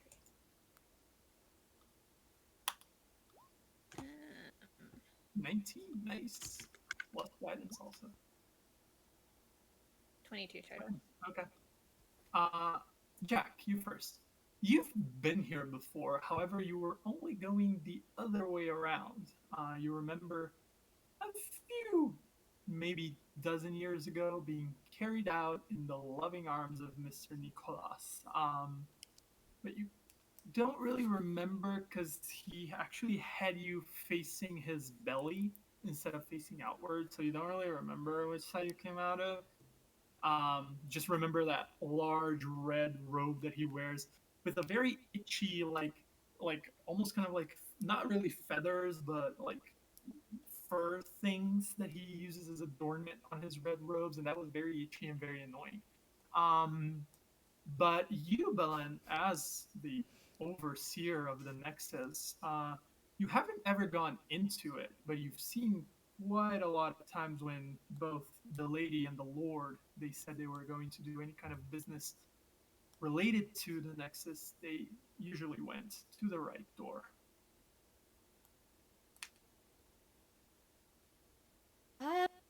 From what I remember, I believe it's to the right. We will try right, and if all else fails, then maybe we can try left. Yeah, To the right. I remember that too. To the right. That's not the I've song been I saying heard, right but this whole okay. time. To the right, to the right. Yeah, that's where everything you owed is. I've heard. Mm-hmm. Yeah. Yeah. Belen spontaneously combusts. So okay, who's going first? Going towards the door first. I mean, I would try, but Bellum, you said you were gonna fly ahead of me. Yeah, only because I see less if I'm near your light. Okay. Well, would it matter if I'm like on the ground and you're in the sky? Like, we're probably not that close, right? Oh, Yeah, that's but true. the I'll just ceiling- fly Yeah. super high above her. Yeah. Yeah, but light, isn't it 10 feet of Oh, okay. bright light and then 10 It's a feet 20-foot of radius. Yeah, Let me see. so Okay, you can go first then, but I'll be right behind you. I'll Right. slide an angle in. Bright light I'll- in a 20-foot radius and dim light for an additional 20 feet. So Okay. if you stay within 20 feet, you're good. It's just that 20 to 40 feet that screws you. Dim light. yeah. Okay. And it's like Okay, I'll do that then. the ending of the hallway is not, it's no longer than 20 feet. It's less. It's probably 10 or 15. So- Okay, easy. Then Jack can go Yeah. first. Okay. Yeah, and Jack being at right at the point of the intersection, you can see quite clearly both doors. And so you've decided to go towards the right door. So as Jack moves with its trusty sword, now shining red, green, and yellow light and blue lights, we're gonna head and take a quick break so everyone can go to the bathroom, refill their water bottles, stay hydrated, people, and we will pick up where we left off, opening the right door.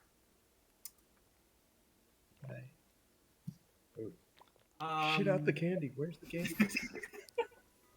Okay. And cut from break. And Yeah, now we're that back. point. Now we're back. Welcome back, everybody. So, when we left off on our little break, the group of workers and assistants and managers in the gingerbread factory in Nimbleburg have been discovering the root of a weird incident near the Nexus of Exaltation, which is kind of the magical power that grants joy to all the planes across the multiverse. So you guys got into the hallway, found a way around that smoldering boulder that seemed to be a coal or charcoal of some kind, uh, and decided to break to the right, towards the right door. You are now Jack as the front man, as you could say, front Front tall cracker. thing. Front yeah. man. Front cracker, yes. Thank you. Front crack. I am not gonna make any crack jokes. Okay, so you are by the door with your little Christmas lighty sword, thanks to Hopper's magic. You guys are basically kind of not necessarily in a line because it's not that narrow, but you're kind of like paired up basically. There's probably two of you can fit side by side. I look down. Hey, Happy. You know I just ride your heart because you're the best, right? Aww. Thanks, boss. Yeah, you got this. I know. We're on a Merry tight schedule, solstice. that's all. Yeah. Yeah, don't remind me. Oh, okay. Yeah. Um, So what do we find? A door. Yeah, what do we? Oh, okay, it's just a door. Oh, I need, someone want to open that door? yeah, With- I with- would again, open it, the but same- you know, it's yeah, you don't really, reach the. if someone wouldn't mind, Let just me We'll see. see why Oh, we're getting new models. I hope they're taller. what? I actually do. What was Surprise, that? surprise. I have proficiency in I- thieves' tools. Wait, hold on. Is the door open? I'm like, let me check my character sheet. I'm like, yep, I actually do. I know, it's a big surprise. You seem very defensive whenever we're like, John's the rogue, eternal rogue. And then you pull shit like this. Like, I was like, you know what? Let me look at my sheet. Yep, sure as shit. sense. I have it. Look, admitting you have a problem is the first step to solving it. Yes, it's getting better. Rogues Anonymous. And they are anonymous because they're hidden.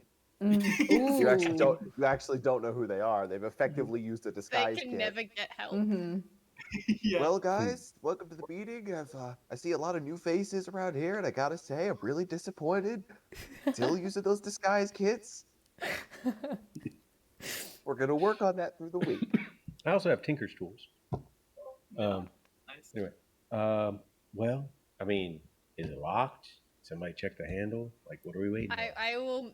I will attempt to mage hand the door handle. Okay. Like, You walk it's 30 feet mage hand, right? yeah. And I like to imagine my mage hand is the size of a normal hand, so it could actually open the door.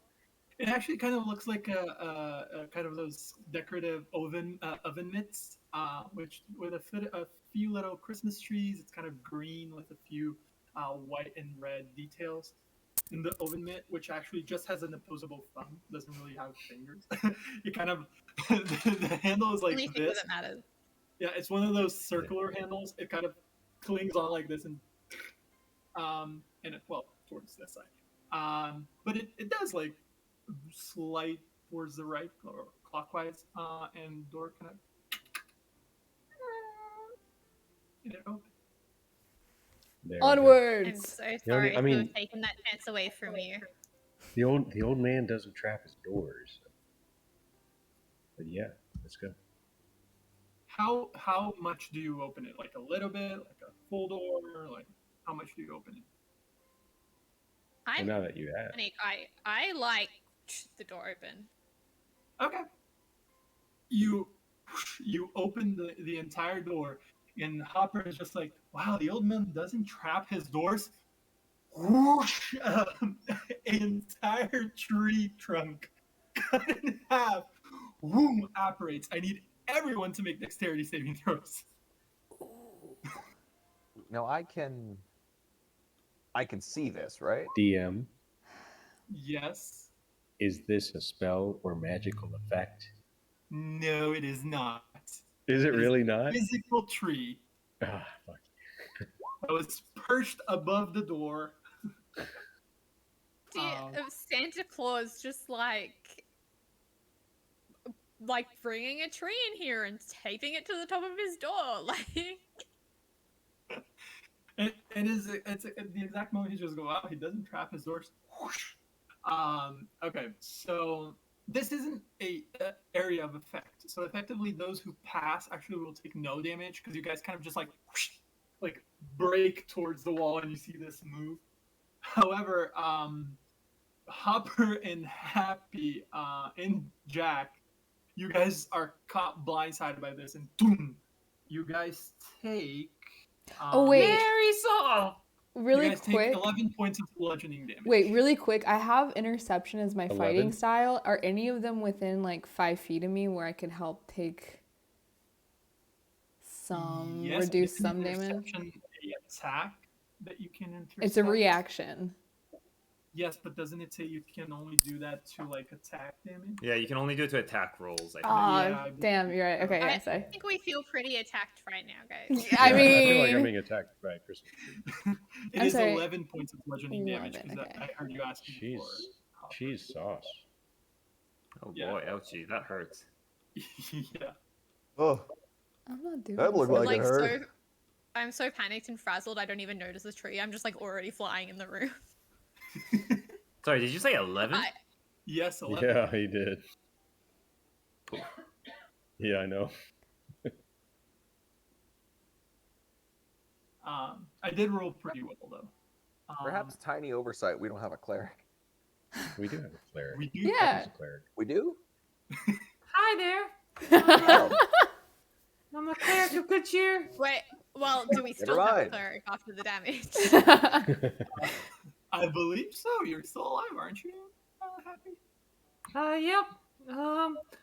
Don't worry, I'll get you back up tip top. And whoever took damage, I'll cast Healing Word on you. Thanks. Oh, So Jack and Hopper. And yourself. and yourself. No, I'm not gonna waste a spell slot on myself. Really? So was that 1d4 plus 4? you already Yeah, rolled so it. it's yeah, it's So 8 Jack and Hopper. and 10. I don't know who gets who, but yeah, I'll say You said yeah. Jack and Hopper, so 8 Yeah, for I'll Jack, take 10 that for 8. Hopper. Yeah. What is your healing word, Happy? So I wave my candy cane crowbar, and then you see what looks like 2 turtle doves come and just rest on your head, and then you are healed. Okay. Thank you. Oh, yeah. I mean, what about you? Are you all right? Oh, I'm fine. No problem. You see one tooth missing. All right. Hold on. And he pulls out a little white strip of cloth and he casts Aid on Happy, Jack, and himself. You each heal 5 points, and then on top of that, you get 5 temporary hit points. Awesome. Pretty good. And that lasts for 8 hours. So When he does that, I'm going to follow through after Belen to make sure she hasn't run into the second tree. Coming behind, yeah. Yeah, well, there's a delayed second trap. That's how you get them. No, it's the first tree actually just swings backwards. Well, yeah, it would just kind of have to come back. oh no, sorry, you don't get 5 temps. It's your hit point maximum goes up by 5, and your current hit points increase by 5. So if those 5 hit points would take you over your maximum, you get more than your maximum.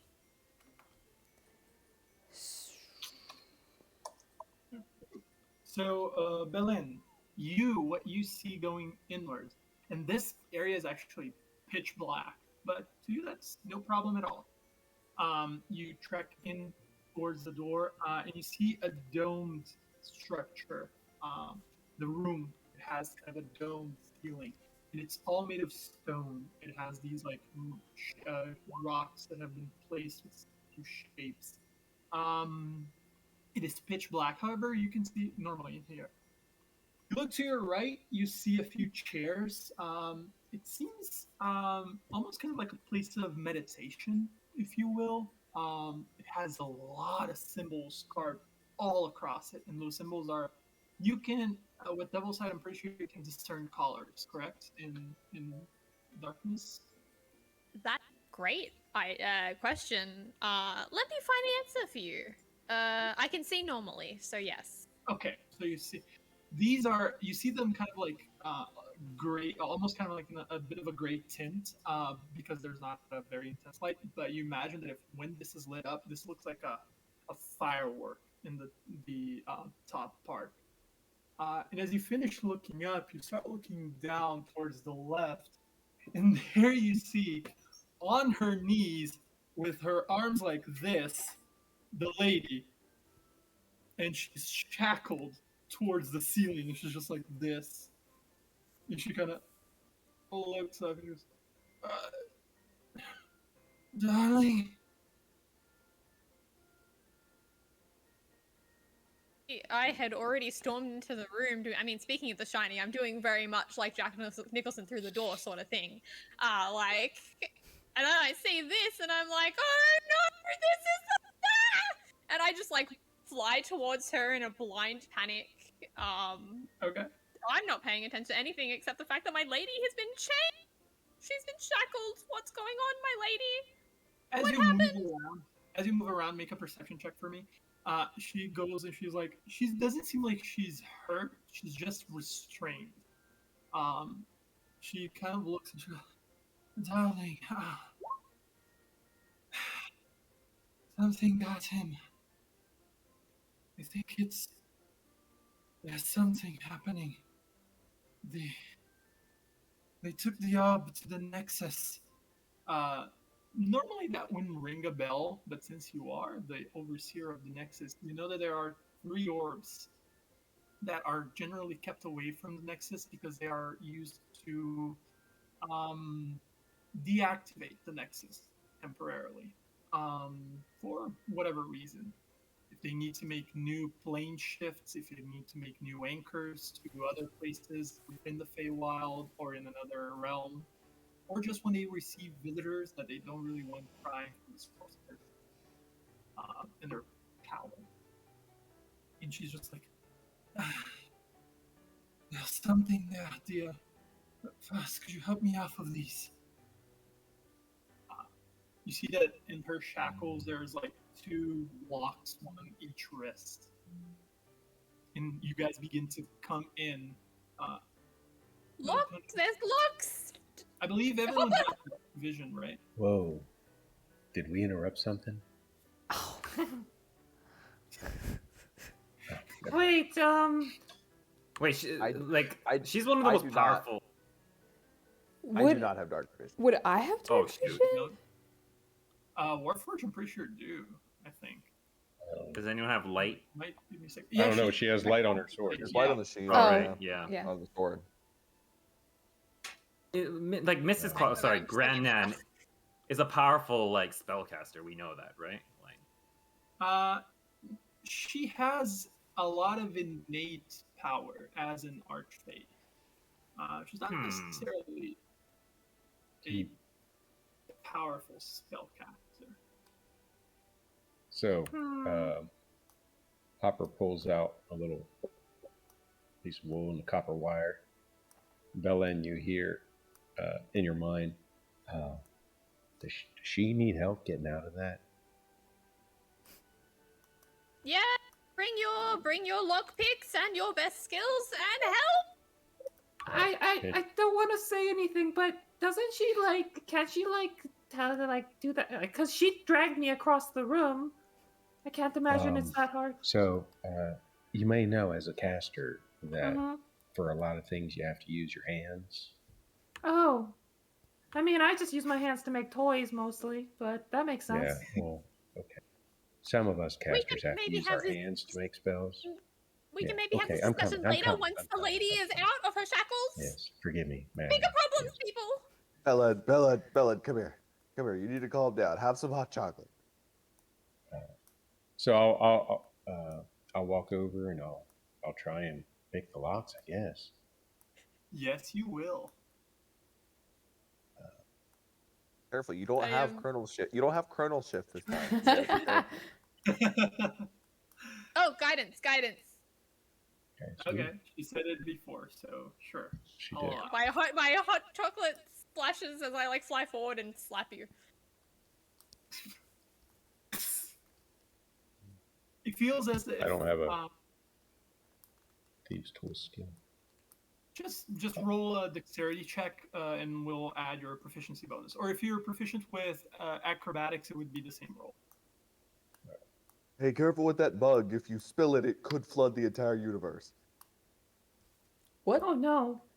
Well, if This it's doesn't seem like the kind of thing you should be giving me. You guys Take say it a lot of back. weird stuff. There. Oh, there you go. 21. She's Okay. just like shaking in place now. Who did this? The nun's going. I think it's him. The Dark One. I think the Krampus has finally come. Most of you don't really recognize this name. Belen and Hopper immediately do. Hopper knows the Krampus as the dark fawn that once betrayed. He was a servant. Once he was at your job. He was the right hand to the Nicholas. But for whatever reason, he fell out of favor. He was denied his Fey gift, and instead he was banished to the Shadowfell, farthest place they could send him away from Nibelberg. And Belen, you would know also this from working within the Nexus for a while. So as this is happening, Hopper, you're kind of like messing around, and you feel the tumblers kind of catch, and there's 3. You get the first 2, and then the third one is a little more difficult, and you just... Oh, I didn't add my guidance. Okay. What is that, a D4? Yes. Yeah. 22, right? Okay. You just hear it click. You got the third tumbler, and then you're expecting it to open, and it kind of does. You know when the lock kind of just does this little lift motion? It does that, and then you see a little cylinder of blue light, and it just closes back down.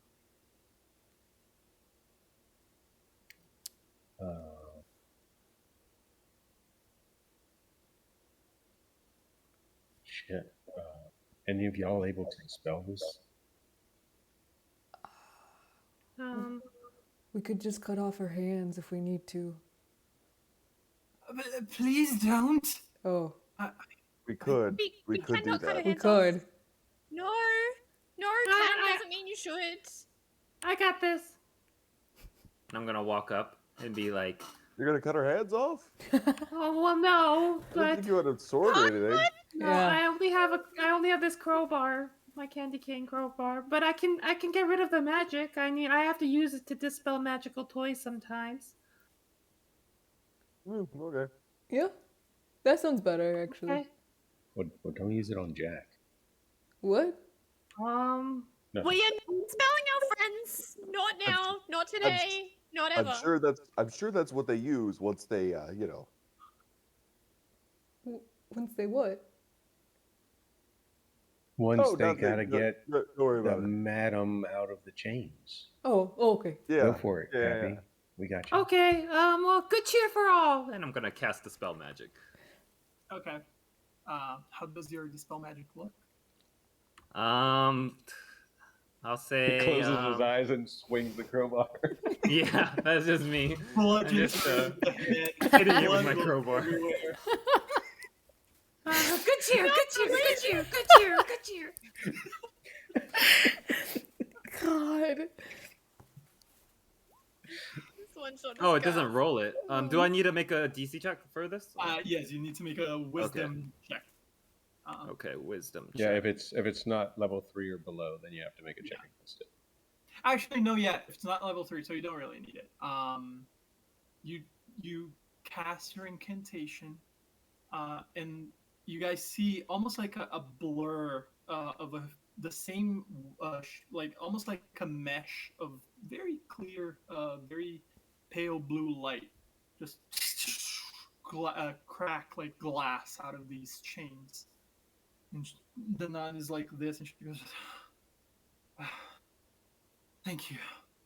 And she makes a little bit of a motion. Easy enough. And she just disappears from inside the shackles and appears behind you guys. I knew it. Thank you. It was quite hard, actually. Madam, it's not out of place. Who the hell did this to you? It's that damned Krampus again. He once worked where you worked. He was an assistant to Nicholas, but he wanted to take the big man's place. wanted to take his power. He wanted to take control of the Nexus. And From what he was banished, wasn't he? he was. I don't know how he's back, but something or someone has allowed him here. Is anyone proficient in Arcana or Medicine? Nope. Proficient in Arcana. I'm half proficient in Arcana. Sure. Both of you make Arcana checks then. Did you just say you're half proficient? I am. Yeah, Yes, I am. Jack of all trades, Bard. Ah. It's a particular bard thing. Guidance. No. You were half shit, that proficient. doesn't matter. Wow. We are terrible. Yeah, I mean, out of curiosity. yeah, that's a thing. Hey. We match. Okay. She's telling a thing. Something happened. There's a power struggle. That may be something Use to your write. chronology. That may Yeah. be something to write down, Bella. Work on employee satisfaction. I don't know how many disgruntled employees we want running around trying to steal power. Just something to think Even about. if they no longer work for us. Well, we just don't want it. We don't want anything like this happening again, you know. Oh, this is true. Bellin, Actually, I'll I write am it down. super satisfied with my job. I just want you to know. Thank you, Happy. That actually helps a lot. It's nice to know that, some people appreciate their workplace and like help keep morale up. I'm sorry about what I said about your speech earlier. It was actually a wonderful speech. And we can talk about this later. The nun, she's still kind of like rubbing her wrists. You see that she was probably pretty uncomfortable on those. She looks around and she goes, I think she's at the Nexus. Honestly. She takes a What deep... about the big guy? Your guess is as good as mine. He must be there too. Normally, you would never, ever see this. But I think desperate times call for desperate measures. And she begins to look up, and if you guys follow her, her eye line, you see that on the top of the dome structure, there are two indentations, sort of rounded, where you figure probably there were two round things, maybe like light bulbs or something. And there's a very tiny slit in the middle of both of those. And she stops, like, rubbing against her wrist, and she does this. She puts her hands up and she spreads her fingers. And she turns very slowly her hand, and you see that slit get longer and longer. And it kind of just gets up a little bit, and as if there are two stone parts being separated. And the third rounded thing, well, the other two aren't there, but a rounded orb, glowing purple, begins to go ever so slightly, gently floating down towards her hand. It never touches her hand, it's just very gently floating above it. It goes, this is the safety mechanism we've had. Two of them were with him. One of them is with me. This is the Orb of Joy.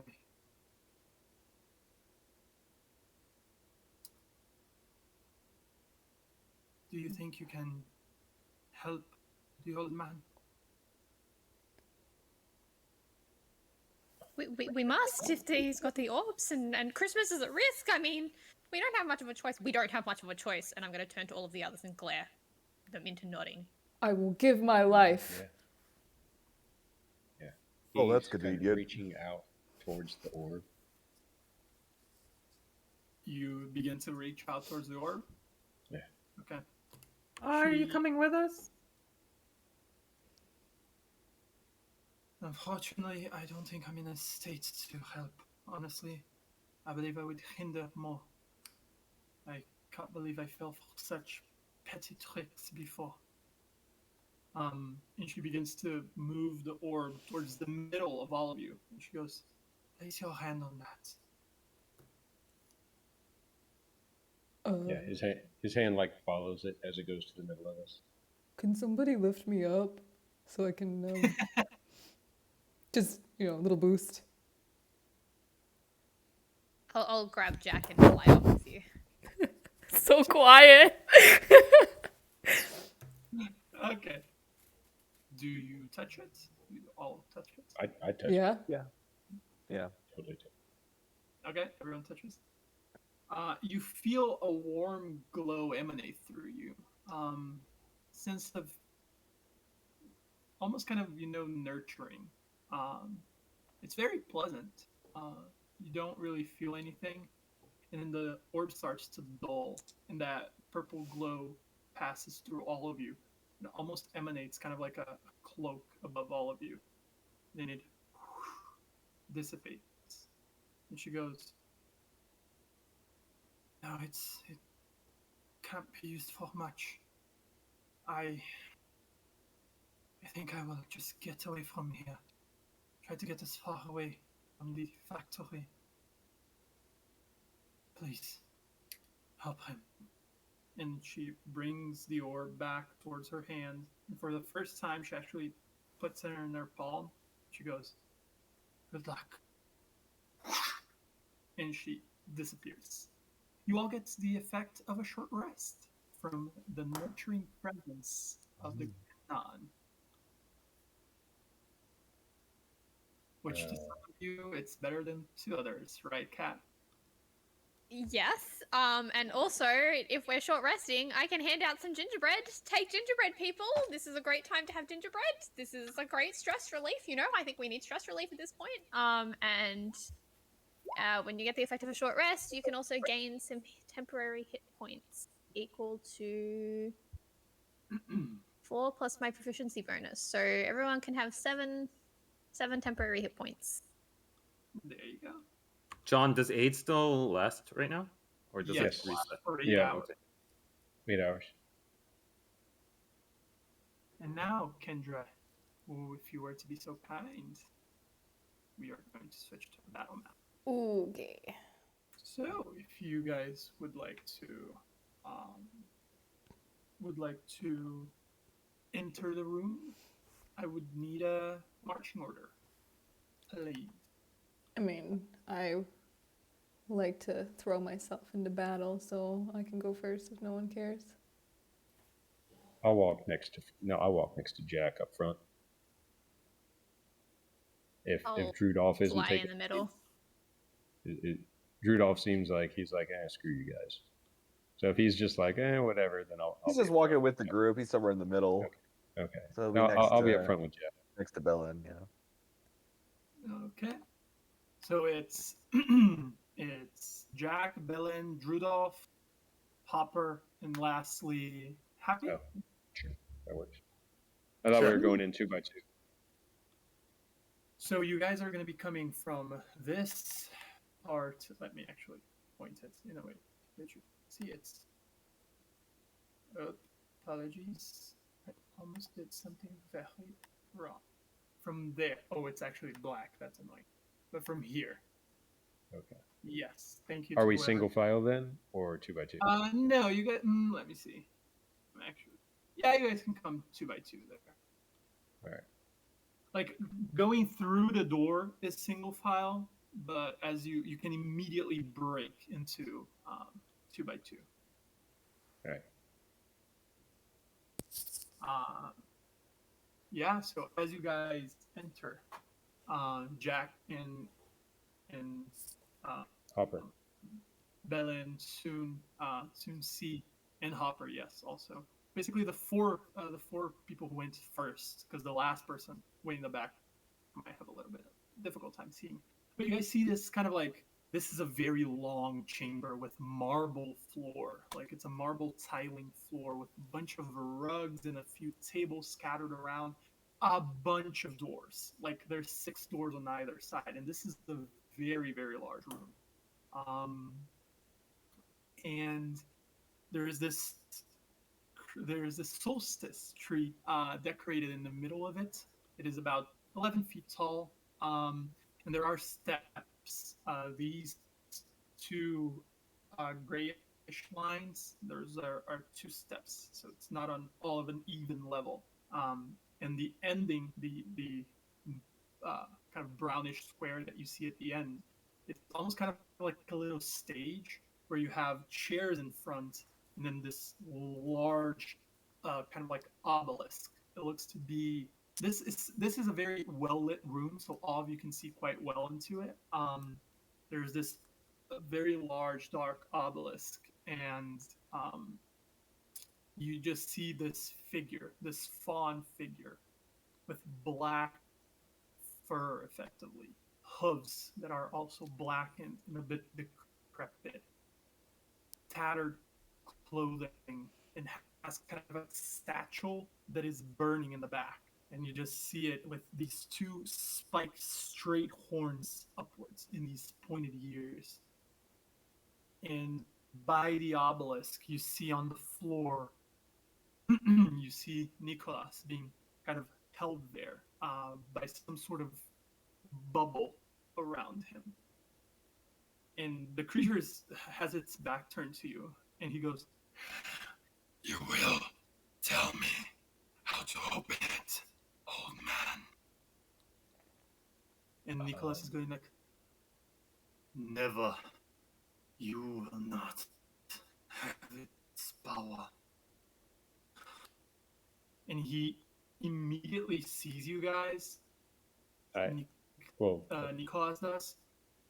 But he tilts his head.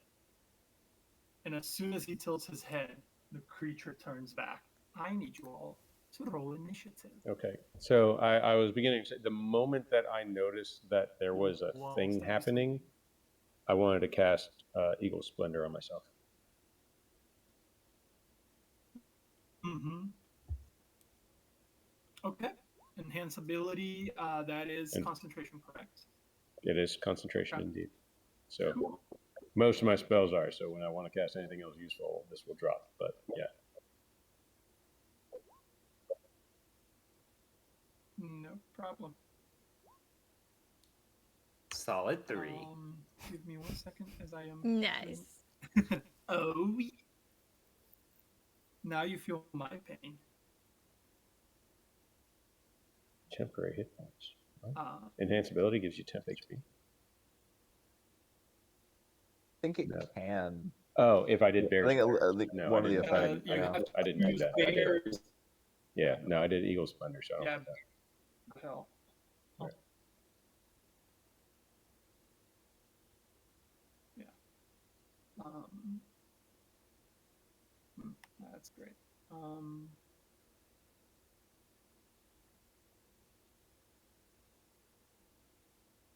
Okay. Give me 1 second. I apologize because I went small brain on this. Jesus. Okay. So first off, in the break, all the way back there, it is Belen. What do you do, my dear? I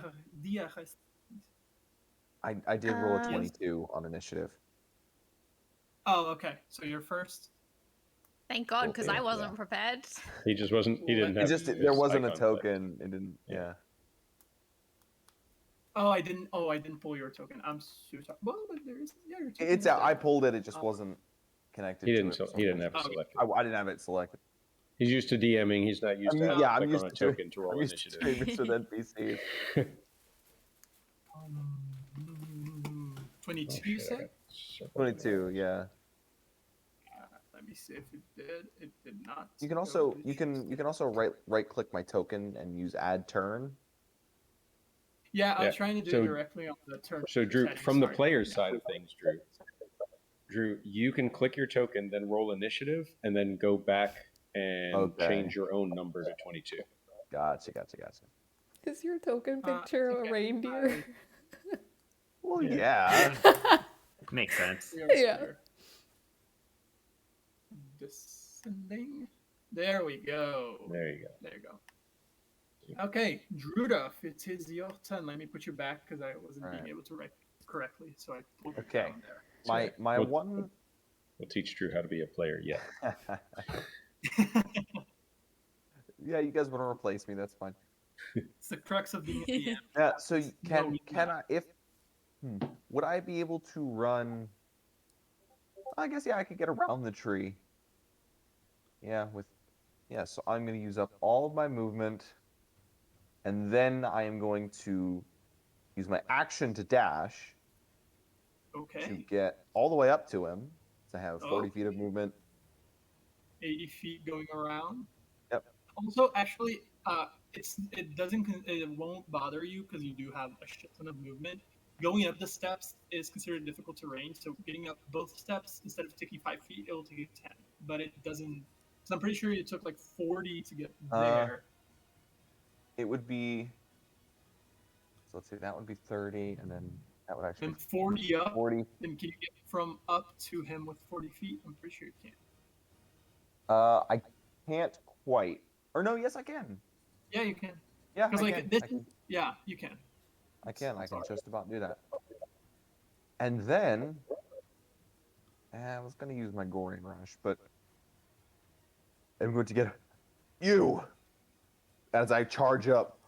Let go of him! And I'm going to start to tuck my horns down to charge, but then the rest of you see a bright red glow as he kind of pulls up and... And I'm going to rage. Alrighty. First Your off. age is a sneeze. No, the rage is just a rage. The sneeze is for my wild magic. Oh, So okay. as he does, or my wild surge, sorry. I roll that. Does it roll the d8? No, it just rolls the table. Yes, Uh, it's a D100. I'm pretty sure. Oh no, it's a D8. No, sorry, not D100. for, yeah. Wild Magic Sorcerer. Yeah, yes. you're thinking of sorcerer, yeah. Let's see. What happens? 7? So when I 7. sneeze, Christmas tinsel just explode. It's like when he sneezes, there's like a tear in the space in front of him.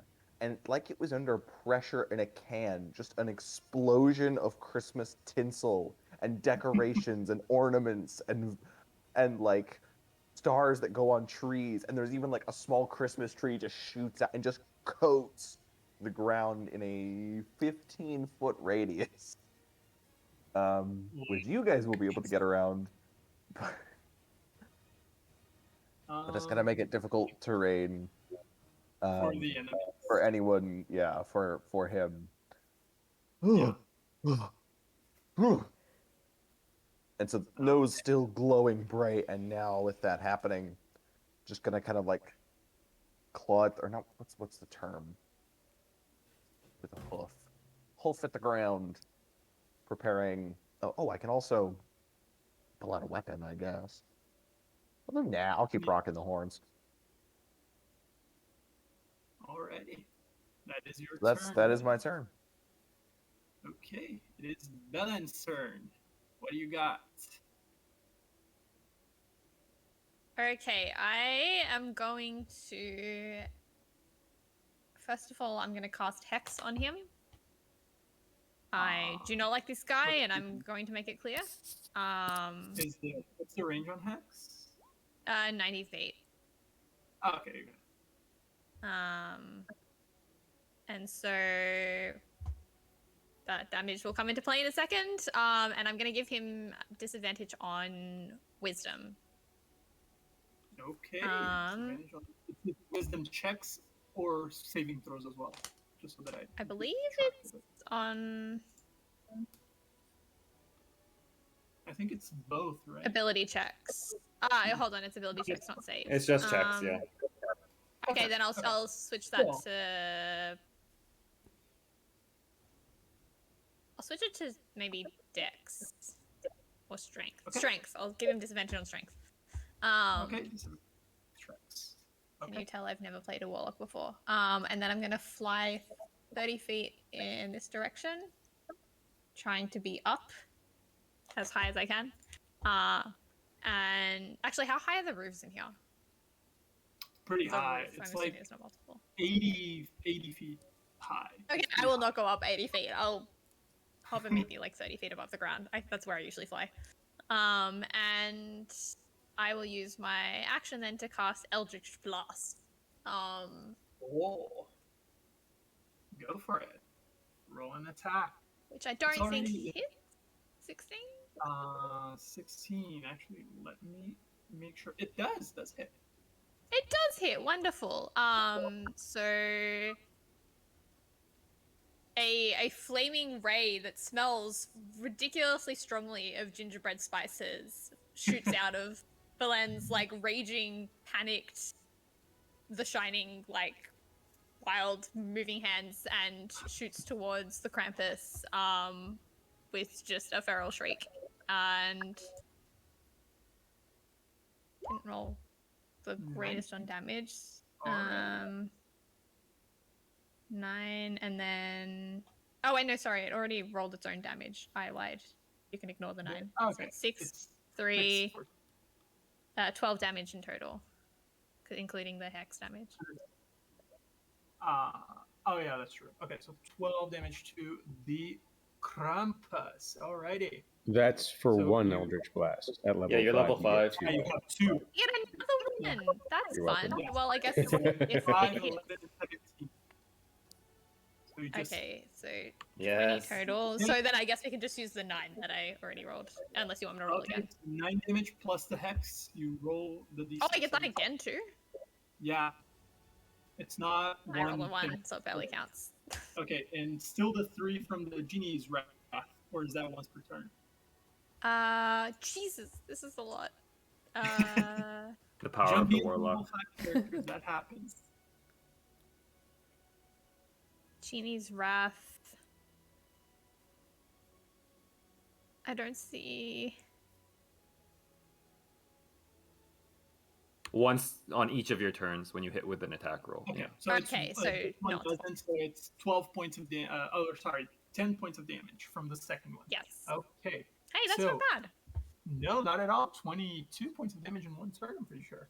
I'm satisfied with that. Yeah. But Belen is having a panic attack. So you put your hand out and this shadow envelops it, but it's a shadow very cheerful. It's almost like a green mist.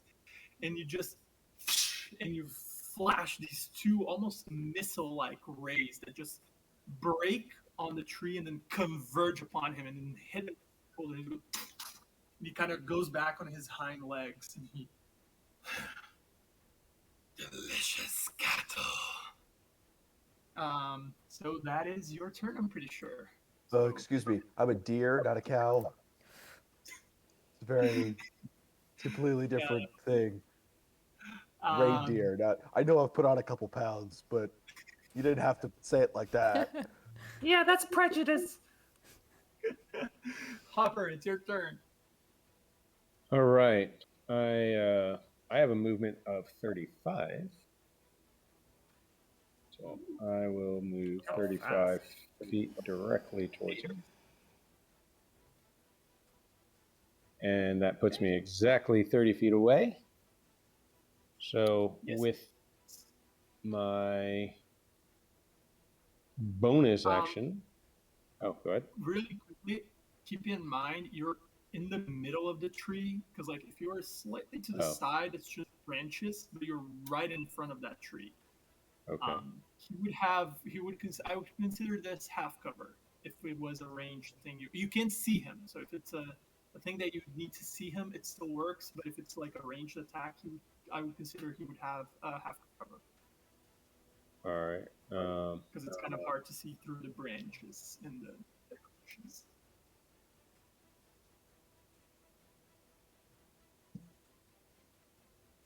Let me see. All right. So if I were here, Would that still give him half cover? Like, if so, that's No. fine.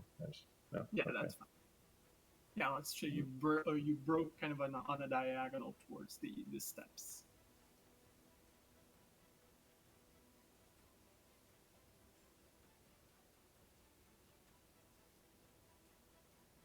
All right.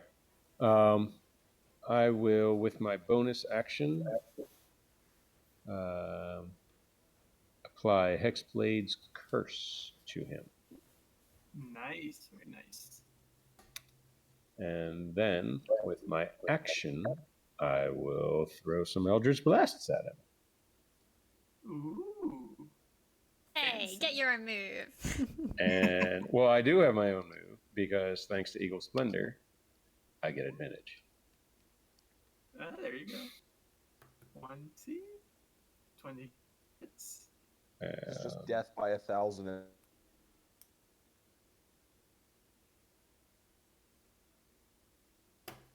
Eldritch. Yeah. Plus, and then the sweet gold. So the first one does 10. 10 points of damage. Nice. Second one. Does that hit? 14? Does not hit. Okay. All right. So the branches kind of got in his way a little bit, I guess. And he takes his rapier out and he rubs it on the washboard that also acts as kind of a half plate, and then slings the sound out towards the creature that's torturing the big guy. And I guess one of them hits him. Yes, one of them hits him again, sort of in the shoulder also, and he kind of does this whole move from the impact, and when he does this, the second one goes above him. By the way, I hope you're not sending any of these at the big guy. Clearly not. We don't want it. We don't want to hit the big guy. No. We're clear on that. Also, he's really tall. Drudolf, you're in front of him. He's maybe like 2.5 feet taller than you. He's very big. So yeah, that's the thing. It is now actually his turn. So, because I didn't put it there, but he rolled a 9 initiative. So for his turn, he will be mildly annoyed at this shadow lurking around him. And he is going to cast Darkness, 2nd level, in a 20, I'm pretty sure it's a 20 feet radius. So he's quite tall, so let me just find the thing. Sorry, 1 second. There we go. Why didn't it work? I'm sad. Should have worked. Okay, there we go. Let's see. No, still didn't work. Okay. I'll fix that in a second. But basically, he casts Hex as his action, and as a bonus action, he's going to spend 2 sorcery points to make an Eldritch Blast. And since both of you hit him with it, he's going to throw one to each of you. He's going to go, I'm not the only one with a few tricks. And he opens his palm, and these 2 rays of green, like sickly green energy fly towards you guys. To Hopper, that is a shit. That is 16. 17 is my armor class without my shield. So. All right. It kind of impacts you, but it doesn't. It's not strong enough to penetrate and do damage to you. It hits my Zydeco fucking thing. In the second one, towards Belen, that is a 22 to hit. Okay, that hits. So you take, my dearest, you take 10 points of force damage as he just yanks one at you. Does he, if that's a ranged attack, does he have disadvantage because I'm within 5 feet of him? He would have disadvantage if he attacked you, not other. He attacked. Okay, just if he attacked. Okay. Yes. Just making sure. No problem.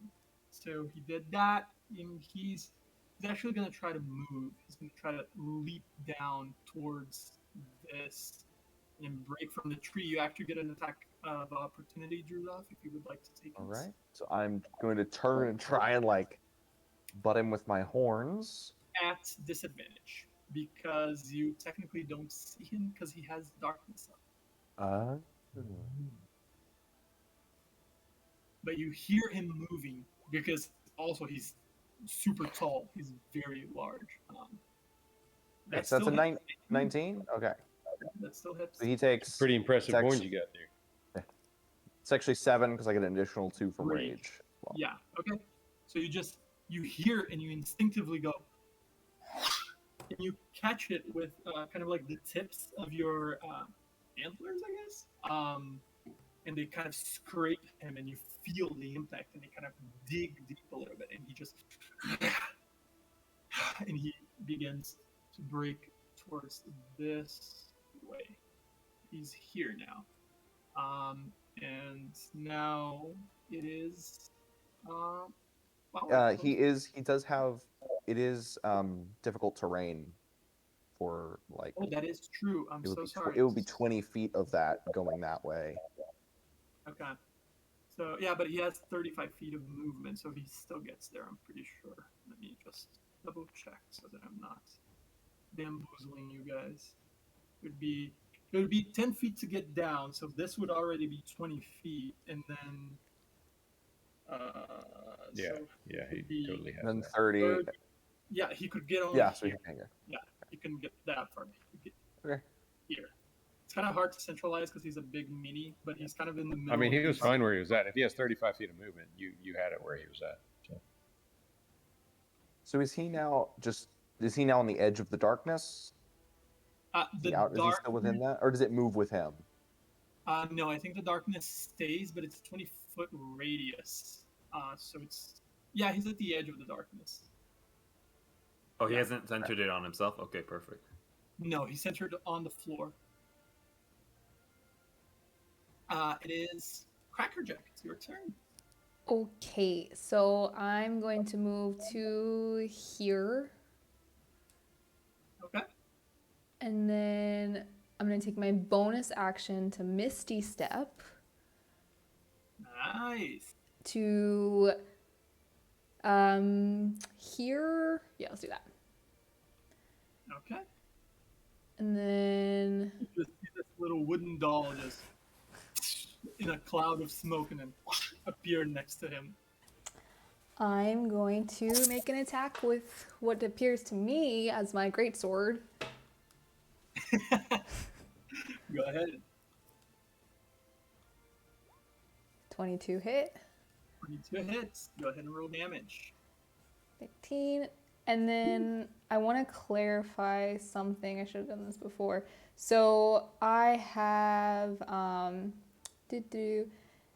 extra attack. So I can attack with my greatsword twice, right? Yes, you can Okay. attack twice on your turn. Okay, so then we're going again. And 16. Gone again. 16 hits. Go ahead and roll damage. All right.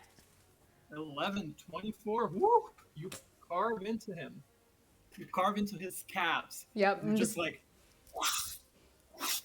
you carve a V on his calf, and you can actually kind of see the muscle tense. And when it tenses, the tendons pull the V up a little bit. Beautiful. You see this curve. Yes, delicious. All right. Alrighty, That's my turn.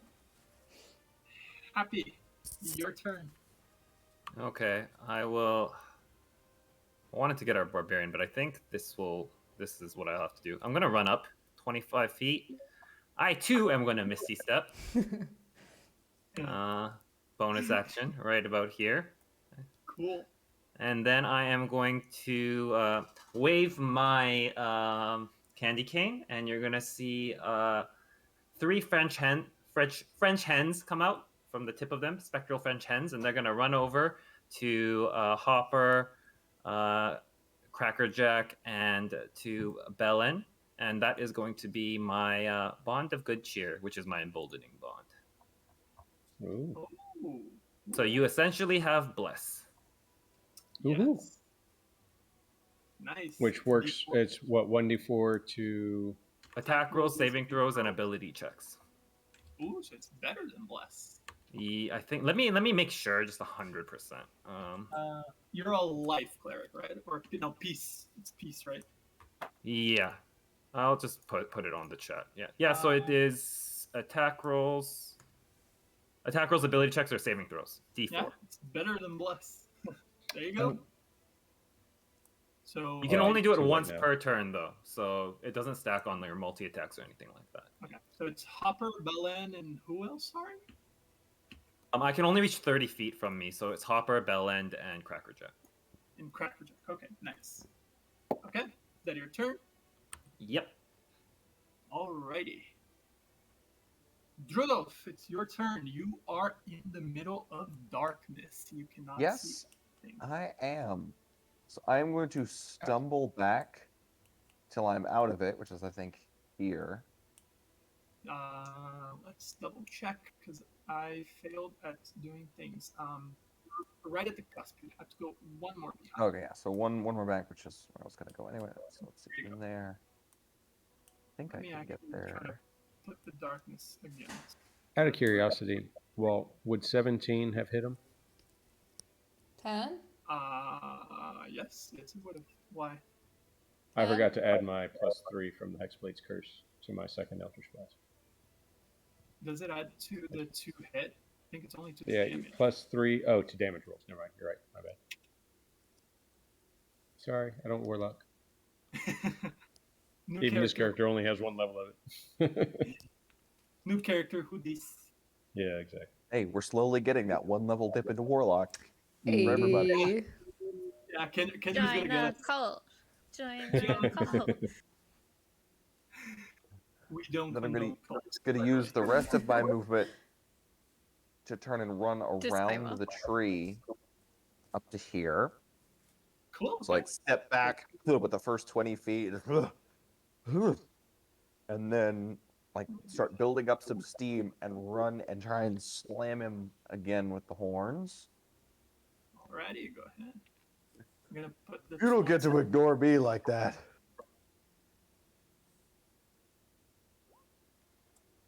Oof, 22 to that hit, definitely hits.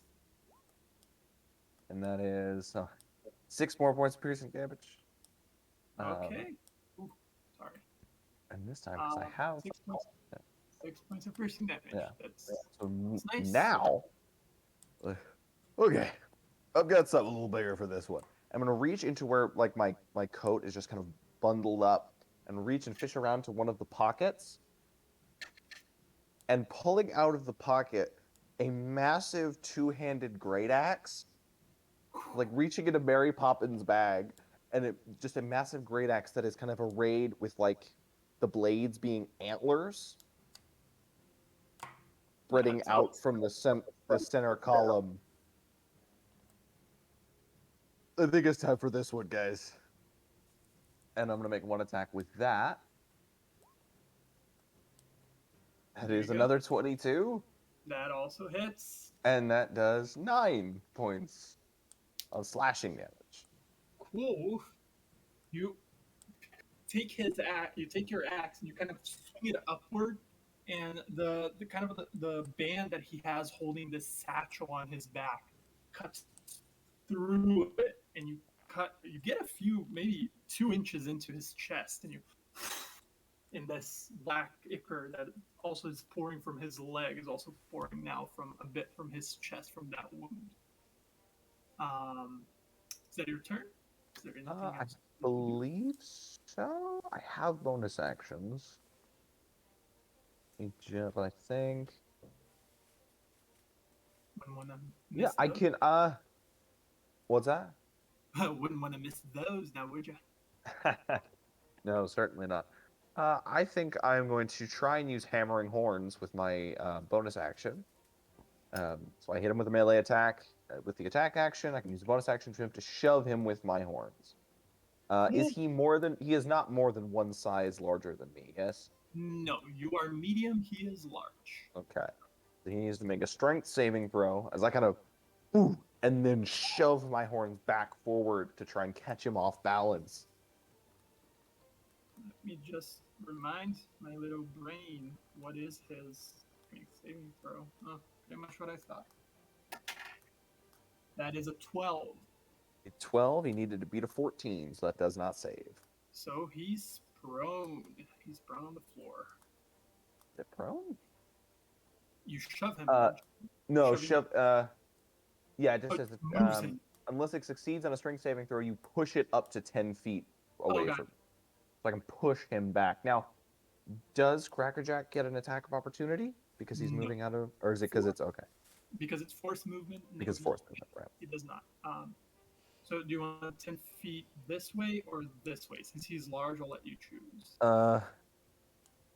I think it's. I think this way, Okay. So kind of toward, 5, like 10. into the corner, so he has less movement options. Okay. Fewer movement options. Yes. And that'll be my turn. Awesome. Belen, it's your turn. What you got? Okay, so Belen recovers from the Eldritch Blast. She's been tumbled through the air, but when she gets back up, she's cackling madly, evilly. Sanity completely broken. You will not steal my Christmas! And she's gonna rise in the air, and a circle of I mean, to her it's oven flames, but to you guys it looks like flames from the depths of hell surrounds her in a ring, and from it thinks a giant gingerbread man filled with the rage of 1,000 ovens. And it will land on the ground and release a scream that I can only describe sounds like jingle bells from hell. And it's going to rush forward towards the Krampus and just scream in its face with a dreadful scream.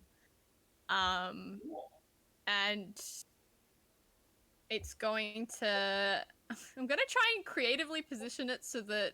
Because each creature within 30 feet of it needs to make a wisdom save or be frightened of it. Yeah, but how far can you put it from you? It's got a speed of 40 feet, and it's got the spell range is 90 feet. So Okay. it's just there. 30 I think the only person I can't avoid is Crackerjack. Yeah. It's okay. Oh. And Maybe it'll. yeah, Never mind. that's... What? I'm sorry, You just Jack. I hope you're wise. You just I need hear a it. hero. I It's need a ring hero. bells, but just like in the most terrifying way. I need a hero. Starts playing in the background. So both The gingerbread man has angry eyebrows. yeah, both the Krampus and Crackerjack need to make wisdom saving throws. Is that correct? Yes. Okay.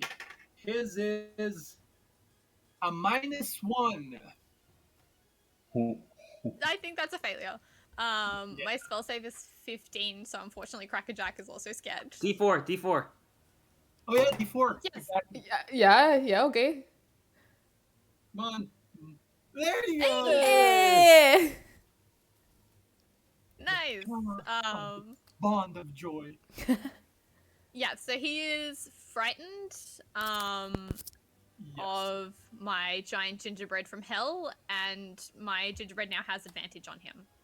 Okay, and you Nice. placed it where exactly, just so that I can throw something on I'll say... Oh, hold on, let me switch my thing. I'll say, like, around here so that I could have avoided the rest of my friends. But he's gonna run up into melee with it after he screams. Okay. I'll just drop a random token there, because these circles... So we can get close to it now without feeling any bad effects. Yes, Correct? which is why I sent him away before he ran in. Let me see if I have anything that mildly resembles a Evil gingerbread gingerbread. cookie. And back where Belen is, she's just in a circle of flames cackling madly. Yeah, that'll do it. Be afraid. Be very afraid. I think Crackerjack's a little bit afraid of you when he sees that. Yeah, this is very odd. Yeah, this, I'm so sorry, but this is going to be your friendly over there. Just as terrifying. Looks delicious. Yum yum.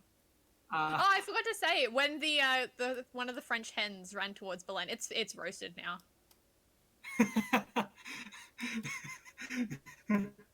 Okay, that's your action or your bonus action, Belen?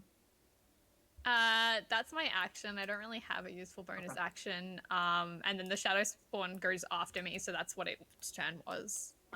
Perfect. So I'm good. So it is now Hopper's turn. Hopper, what you got? All right. I guess I'm going to forego damage to try and help my friends.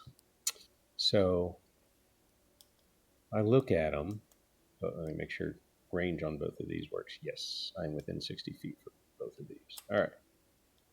So I will get to where I can have a clear view. Over here. What's the circle? Is that the darkness? Yeah, The it's gray actually circle?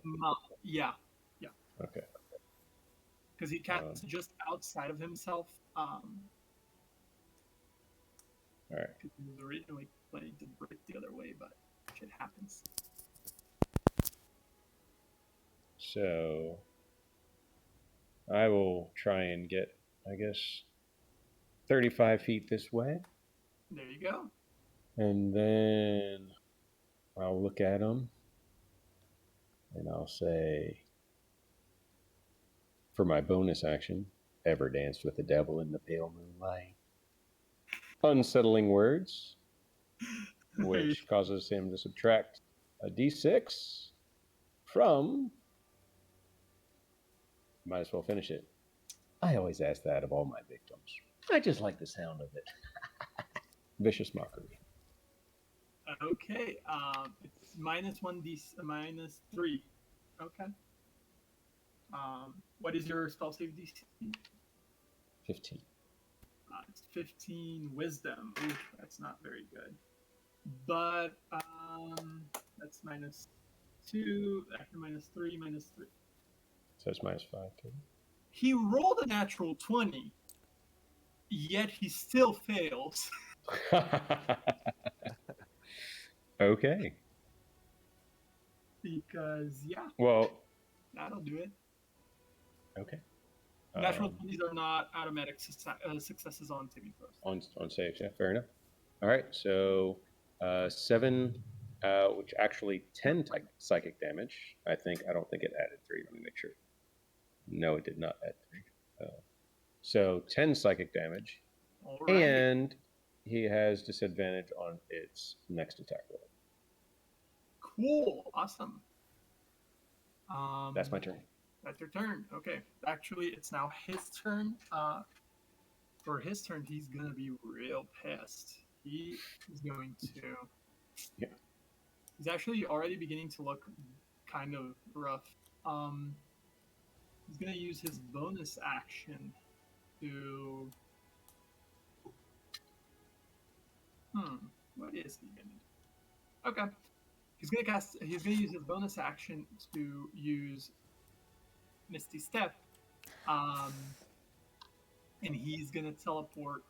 I'm pretty sure that's 30 feet, but I'll make sure.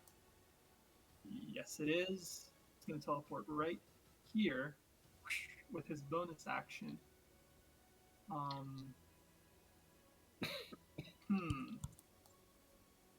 Just noticed something. Okay, that's fine. He's going to cast with his action. He's going Attacks are at disadvantage because I'm still within line of sight of him. Yes. Oh. I didn't realize you already had attacks at disadvantage. I wasted Vicious Mockery. But actually, he's not going to... I wasn't going to... I'm not fudging around your thing, I swear. No, that's fine. Because that was already what I was planning to do. He's actually going to point a finger. He's just going to...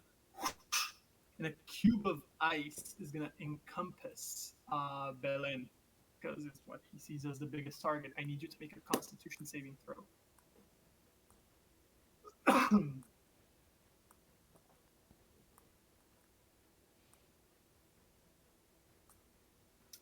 That's a fail. You take 11 points of cold damage. D4. Oh, but I don't think it's gonna make a difference. Yeah. Yeah, sure. Roll the d4. Well, that's sad if you're making me roll it if there's no point to it. Hey, a 4, 14. Ooh. Actually, I will double check, but yeah, no, sorry, I lied to you. I emotionally manipulated. Pointlessly you right wasting my 4. Yes. So you are encompassed in ice. Your next attack roll until the end of your next turn has disadvantage as he casts frostbite. But that's his turn. But actually, after his turn, because I had this thing right here like a big dum-dum, you guys hear my Shadow Spawn's still up. Oh yeah, concentration. Thank you for keeping an eye on that. You guys hear... Oh, yeah. And you hear the Krampus call, "Come in!" And misty stepping into the room right here, you see Hector, blade in hand. You would. And Never liked them. that's so he misty stepped in, and he's gonna move over here towards. This is Hopper, correct? No. Here. Yes. No. What? That's me. That's happy. That's Oh, that's happy. Sorry, apologies. And he's gonna take a swing at you with his longsword. Oh no. So that is does a 17 hit you? Yeah. Okay. He's gonna pump a divine smite into this bitch. So you take... No, that's pretty shitty. Oh, That's actually, not very Christmassy. yeah, not at all. Oh, that's a bit better. Take 9 plus 4, 13 points of damage. All right. As he just comes down on you. Oh, I had temp HP though. Yes. Okay. Perfect. Oh yeah, and you have your max HP was up also. I think I pretty much took care of that. Yeah. It was only 7, so yeah, I'll take 5 damage. You said 13, right? Yep. Yes, 13. Okay, so 6. Yeah, perfect. Which 5 of which are radiant, and the rest are slashing. If that makes any difference to you. Oh, okay. So yes. So that's his turn, Crackerjack. It's your turn. Okay, I am gonna roll myself over here. And That's quite courageous positioning, over there. I'm a brave little guy. Do I want to go over to Krampus more or this half orc? How do you... Happy looks fine, right? Strong. I'm perfectly fine. Yeah. Okay, yeah. Okay, I'm gonna go after Krampus. 3 hit points. Perfectly fine. Yeah, okay. So here's my first attack to Krampus. That does not hit. Cool. Here's my second attack. Really cool. Really cool. And you know what? Yep, I'm gonna go ahead and just action surge because this is just really embarrassing. Go ahead. 2 more attacks. There you go. Nice! There you fucking go. Jesus. Okay. 18 points of slash. Ooh. Yep. Nice. You get to roll one more time. One more Yeah, attack. you get 4 attacks. You get another one. Oh, Yeah. oh You get yeah, a full baby. another action, not just another attack. Hell yeah. 17 hits, right? 17 does hit. Go ahead and roll damage. Okay. 7. So 24 total points of damage. Woo! That's rough, honestly. You cut him, and this time you go for the same cav you were before, but now you feel going through sinew and bone, and you almost cleave his left calf and feet off with your sword, your mighty great 3-inch great sword. Of course. I am gonna yell at him pick on somebody your own size, and then that'll end my turn. Creature. Is that your turn? Do you have That's a my bonus turn. action? Anything else? Nope. I think that is bonus actions. Nope. That's it. Okay. Well, that was rough. Happy, it's your turn. I am going to. I don't like the look of this guy, so I'm going to run over here. Okay. Ah! Ah! He does get an attack of opportunity while you Yep. leave. Does a 18 hit you? I Oh, can definitely. intercept that. Yes, you can, because he's within 5 feet of you. Yep, which is why I moved there. Roll your d10. It's d10 plus proficiency or d10 plus your class level. I don't remember. There. 9. Yeah, you would have taken. Yeah, you intercept all of it. Cool. He goes to cut you with a longsword, and Jack, after cleaving the Krampus' leg, he just goes and parries. I never wanted you replaced. What?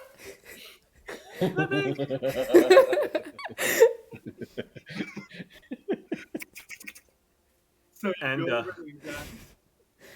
I am going to wave my candy cane again, and this time you'll see 4 calling birds pop out of the tip of my candy cane, and it's going to be bless upcasted. Oh, nice. And I'm gonna give you all bless. So that So stacks on top of my emboldening bond. Emboldening bond. Oh shit. Fucking peace clerics. Oh, peace cleric. Hell yeah. I can't wait to see what the golden rings are going to be. Oh yeah. 'Cause that's got to be how he's going to end this. I need a spell that targets 5 people. We'll see. Yeah. Okay. Bonus action. Anything else? No, that's my turn. Yeah. Okay. Drudolf, it's your turn. All right, so looking around and seeing that he has again repositioned himself,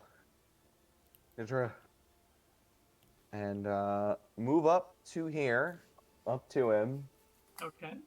I am right here, you know. I'm also here. With the great axe. Nice. Go ahead. Another 22. Okay, he's gonna actually use his reaction and cast shield. So that Drat. Okay, that's fine. And then, because everyone else is doing it, bonus action, Misty Step. Aren't you a level 5 barbarian? Can you get 2 Over attacks? Here. I do get 2 because I'm level 5. Okay. Yeah. Oh, so you're I'm gonna gonna make take okay. Yeah, I'm gonna make my second attack. Yeah, okay. I was like, why is it Hunter? Really? 17? No, that misses. D4. Ooh. D4, yeah. 2d4 actually. No, No, he doesn't No, have I don't emboldening get bond, emboldening bond. unfortunately.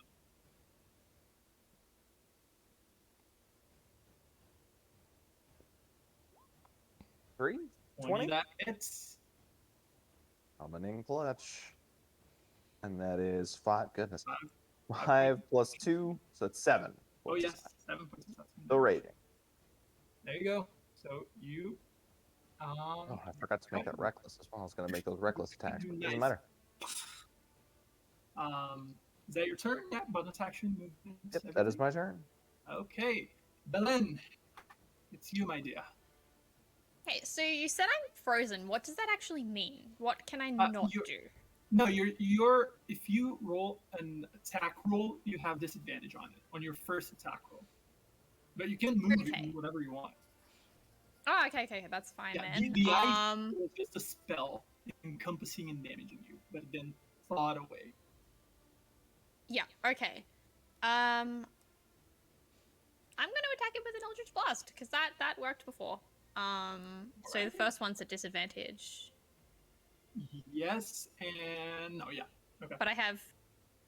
Was Bless on everyone? Who was Bless on? Yeah, so if you want to, you can add a 2d4 onto your roll here. Yeah, I think I'll add the 2d4. I think I just misses anyways. Yeah, because actually, no, the max it could be was 16. So yeah, it couldn't hit. Wait, I thought 16 hit. I hit with a 16 last time. Yes, but he has shield up. And shield lasts until his turn. Oh, okay. Don't nat ones miss right. automatically for attack rolls? Oh yeah, that's true also. Yeah, and that one Okay. misses automatically. Yeah. And then I'm just 23 hit. Wait, I can add. Yeah, it does. Doesn't you don't need the 2d4. That does. Okay. So go ahead and roll your damage.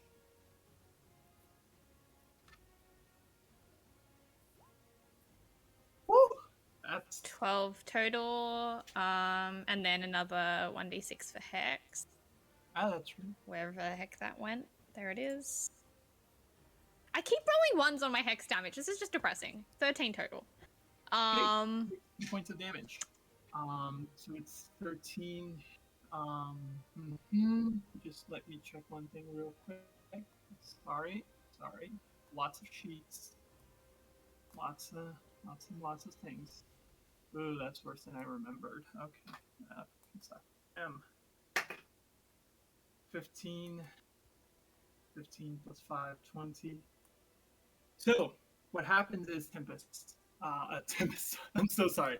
What happens, Belen, is you throw the first one and it just goes wild with your rage. You grab the second one and you throw right at his head. And you just see it impact, and he kind of, that whiplash effect that you get. He just whiplashes, lolls his head a little bit, and he goes. And as he begins to fall, the satchel he has around his back just releases a bunch of black smoke around him, and it comes into his soul with strength from the grave, and he. And who was this? This was the Krampus? The Krampus. All right. You fucked him up real good. Nice, because I'm gonna keep doing it then, or at least try. First of all, is there anything like in like the walls or the roof that I could maybe as a small person hide behind, just to even get like a little bit of cover if he comes for me again? You could probably get in one of these niches, like the door frames. Probably. Yeah, I'll do. This one would probably give you some cover from him. All right, I'll hide in there then. And then I will cackle again and order my Ginger, charge, eat him. His and movement is 40 feet, right? Yeah. Oh, it actually gets to him. Okay. Yep. There you go. Get him. And he is going to. Okay, multi-attack, half the spell's level. Rounded down. Okay, so he just gets the one attack. So he's going to make a chilling rend attack. Okay. Which is. Roll the attack. I don't have to. It's 15 to hit. It's my spell attack. No, wait, my spell attack modifier. Jesus Christ. No, so 17 to hit. No, what? No. Lots of math. Is it confusingly. Is it an attack with your spell attack modifier? Yes, that. So it's a D20 plus your proficiency bonus plus your charisma modifier. D20 plus 7. There you go. Would be the same roll for an Eldritch Blast, effectively. Crap, that doesn't hit.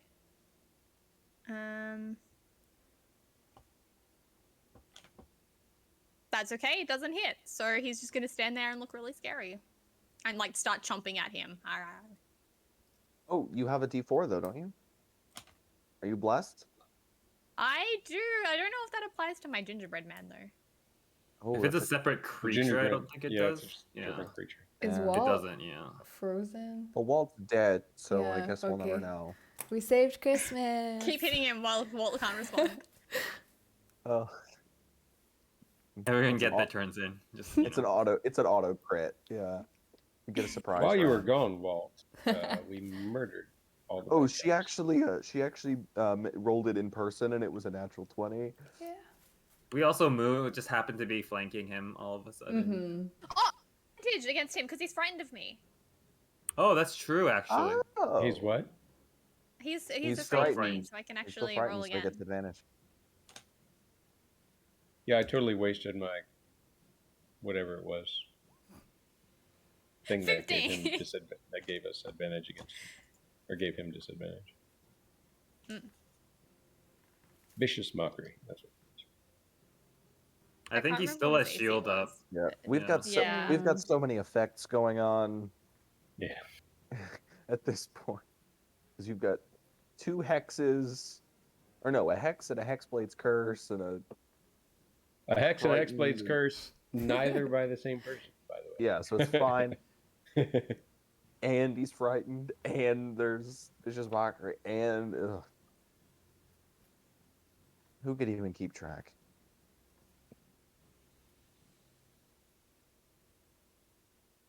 And he's gone. Somebody stole his internet key. Again. I'm gonna It's run away. Krampus. He doesn't want to Oh. lose. Oh no. I'll be right He's back. being maybe he did this on purpose, and Krampus is like possessing him, and he's I doing failed like a to whole use my thing where the reaction. screen goes black. I need him to hit somebody again.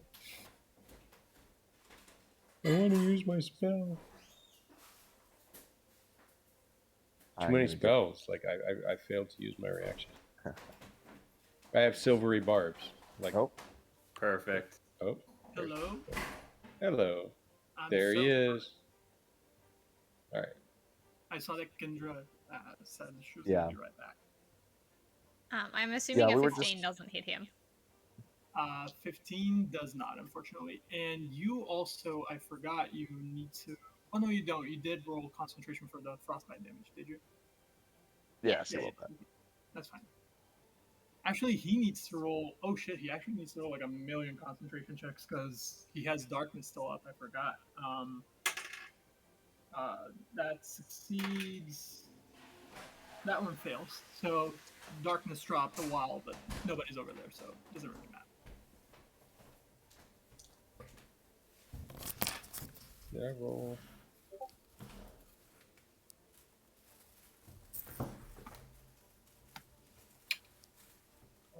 Sorry for what happened. No problem. No, we're do- good. We're gonna do the magic of editing, Yeah. and that was the 14 doesn't hit, 15 doesn't hit either. Sorry, Miss Belen. And on his concentration check, he fails and darkness fades, even though nobody's over there anymore. But still. So with that, is that your turn, Belen? Cool. Me and Ginger. Yeah, you're Ginger Warrior. Hopper, what you got? All right. Well, we have enough debuffs against them that I'm not going to waste it again. I guess casting next to somebody is at disadvantage, right? If it is a ranged spell attack, yes. Okay. If you were to Eldritch Blast, yes. But Yeah. for example, Sweet. Mind Sliver or Vicious Mockery, you don't really even have damage on those. All right. Well, then I will, from where I'm at right now, I'll go ahead and start off my round with the Eldritch Blast. To the Satyr or to To the Satyr, the Betrayer. Still at advantage. yes. To Hector. 20 hits. Okay. And that's Would without be- adding my like 2d4 that. Yeah, but it hits. All right. I guess ahead. I'll do the second attack first before I do damage, if that's cool. Okay. Go ahead. Also to Same one, yes. So 20 hit. on both. Split hit. All right, excellent. So I'll do the damage. I don't know. Oh, nice. Well, I guess it balances out. Max roll damage and minimum damage. lowest roll. That's so So 13 plus 4, 17 damage between the two of 17 damage. Nice. them. You send those 2 rays, and it catches him a bit off guard. He kind of takes his shield out of his hand, but he quickly reconvenes and repositions himself. Would you like to take a bonus action? Yes. I will, for my movement, I'll move up around and to the other side of that jerko. Okay. And then I'll whisper to Jack. I'll be like, "You got this, buddy boy," and give him another bardic inspiration. There you go. Thanks. Take your D6. Alrighty. Is that your turn? That's it. Bonus and action and movement. Yeah. So now it is the Krampus' turn, and he is very much in fight or flight mode at this point. He is severely damaged. You see him eyeing up the obelisk in a very, very apparent way. He is actually going to, as his. Now he's considered within 5 feet of me, right? Like I know it's round, but that corner so I'm within 5 feet of both of these guys. Yes, you are. Okay. What are your shenanigans, mister? Attacks of opportunity. That's it. Oh, Nothing yes. special. Okay. He actually is going to cast on this line right here. Can he get all three of you? Well, he'd get all 4 of us at that point. He can cast like this, and he will get Jack, Drudolf, and Belen. He's going to cast at a 3rd level lightning bolt. I need you all to make dexterity saving throws. Counterspell. Oh, there you go. Awful. So he takes the lightning bolt, and he just whoosh, and as soon as he does that, you wave your hand and you send out these blurs into space. Is And that considered a... Oh, sorry. Go ahead. Finish. As these blurs come, he has one hand out with the lightning bolt. He goes, "You can play at that game." He counterspells your counterspell. Oh no. Are either of his Because he spells just got considered his ranged reaction. spells? No, because they don't have a spell attack. Okay. Why? Okay. Cool. No, the question I asked like 3 minutes ago, like casting a ranged spell near somebody provokes attack of opportunity. That's all. Oh yeah, no. So dexterity save, right? You No, seem confused. quick question. Does counterspelling a counterspell while you're trying to cast a spell count as casting 2 leveled spells in the same turn? No, you can do that because it's a reaction. It's a Yeah. reaction. It's a reaction. Okay. It's not Yeah. an action or a bonus action. Gotcha.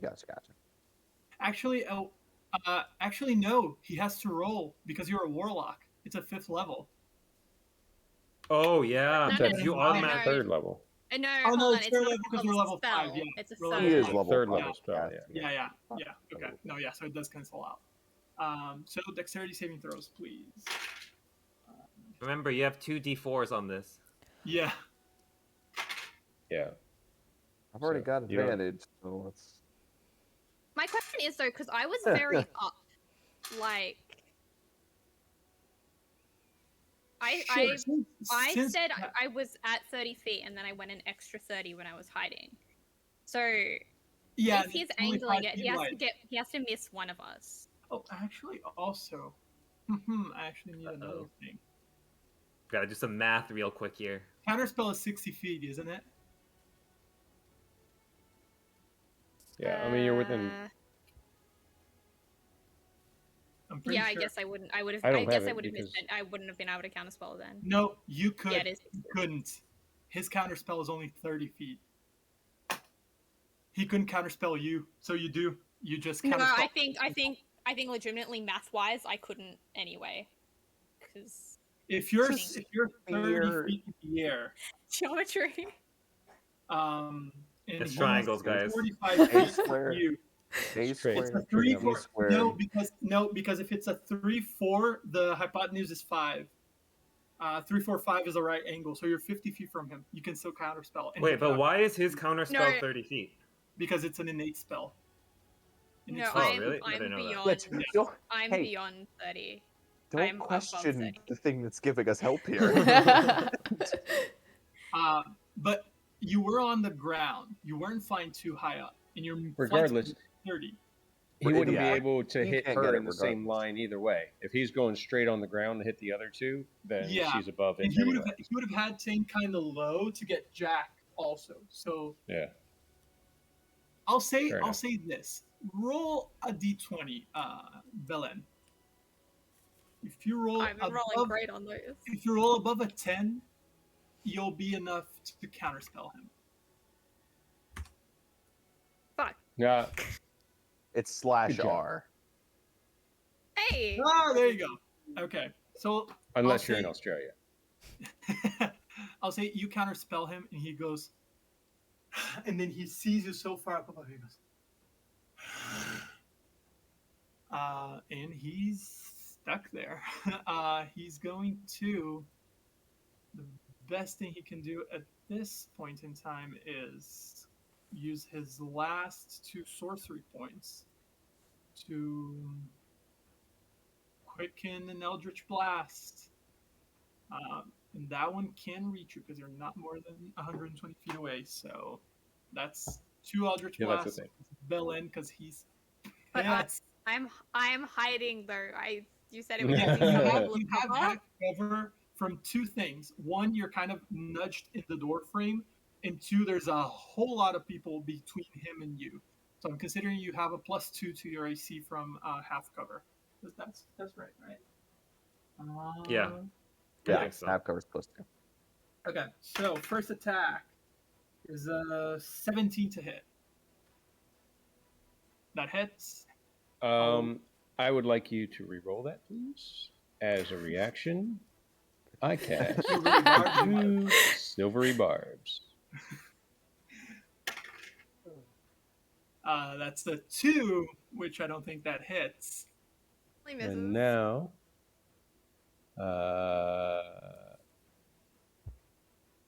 Jack, why not? Jack, you now have advantage on your next attack roll, ability check, or saving throw. Okay. There you go. But he still has a second Eldritch Blast. So.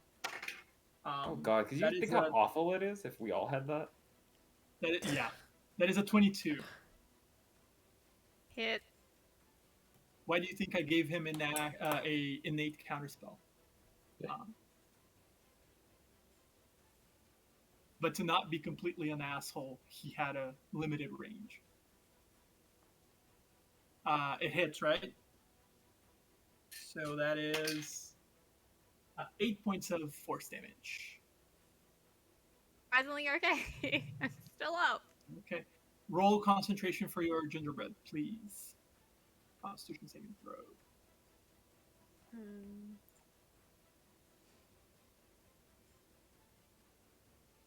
Nat 20. He There is you go. good to go and scarier than ever. There you go. So you're good, and that finishes his turn. That goes to Hector's turn because they actually rolled a 9 and a 7, so they're going right after one another. Hector actually has Jack flanked with the Krampus. I get an attack of opportunity because he used a ranged spell attack within melee range of Eldritch Blast. Yeah, but from what? He used, is that not a ranged spell attack? And I'm right Yes, next to him. but Don't I why? get an attack of opportunity? Don't- No, I Is that a thought you feature? said I think No, you have never to mind. Mage Slayer feat, I think. no. Okay, I thought you said if I cast Eldritch Blast within melee range of somebody, they'd get an attack of opportunity on them. No, if you Then cast you'd be at ranged disadvantage. attack at someone who's right in front of you, it has disadvantage on the Disadvantage. Okay, never mind. Yes. My bad. Yeah, it's like shooting a I'm bow mixing at up someone. I'm mixing up 3.5 and 5e. My bad. It's all right. It happens. Happens to the best of us.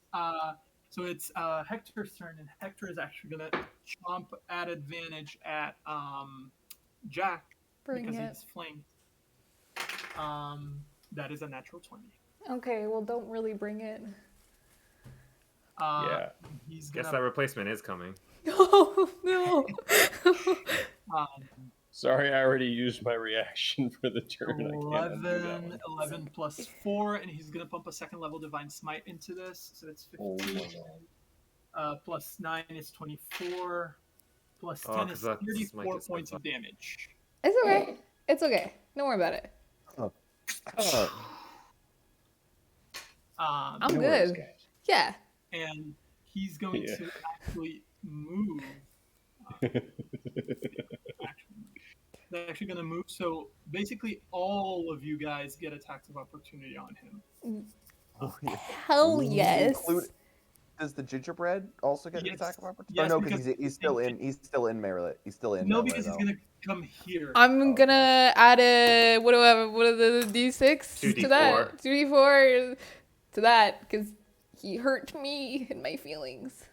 Does 17 hit? 17 does not hit, unfortunately. You. Oh to well.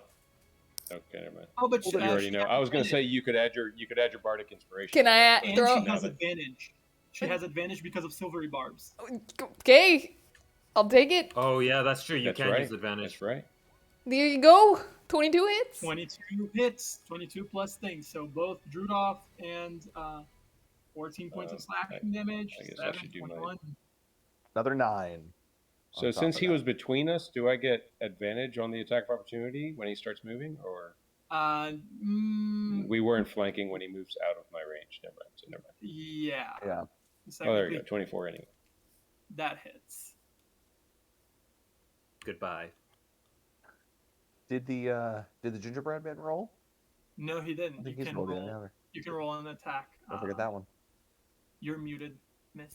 I heard that I couldn't because he went a different direction. That's okay. No, he can. No, you can. I was thinking because when he was right here. He originally has stopped here, but When he was right here, I was saying, Okay. no, he wouldn't, but then he kept moving. Okay. I'm just He gonna use does- the Eldritch Blast thing for it because it's the same. It's only 7 from me because the 23. Hexblade Curse is not on him. And Okay. then he. So that's 14 plus 9 plus 7. I keep rolling 1 on damage. This is terrible. Oh my That's god. 4, 13. 13 plus 23. That's Like my third or 36 fourth. points of damage. He rolled a 19 on his strength from the grave, but he still dies because there's no way he was going to make that save. How do all of you want to do this? As you just poke him and slash him to death. It's got to end with the gingerbread man. Yeah, I Yeah, mean, you Belen laugh, is off in the corner, cowering because she's severely wounded. But the gingerbread man, filled with her rage, steps forward, and as he moves, like he leaves footprints of flames behind him, the ginger is charring, and he steps forward to the rage and leans down and just gobbles him up in one go. And as he comes up, the guy's legs are just dangling from his mouth as he chomps down.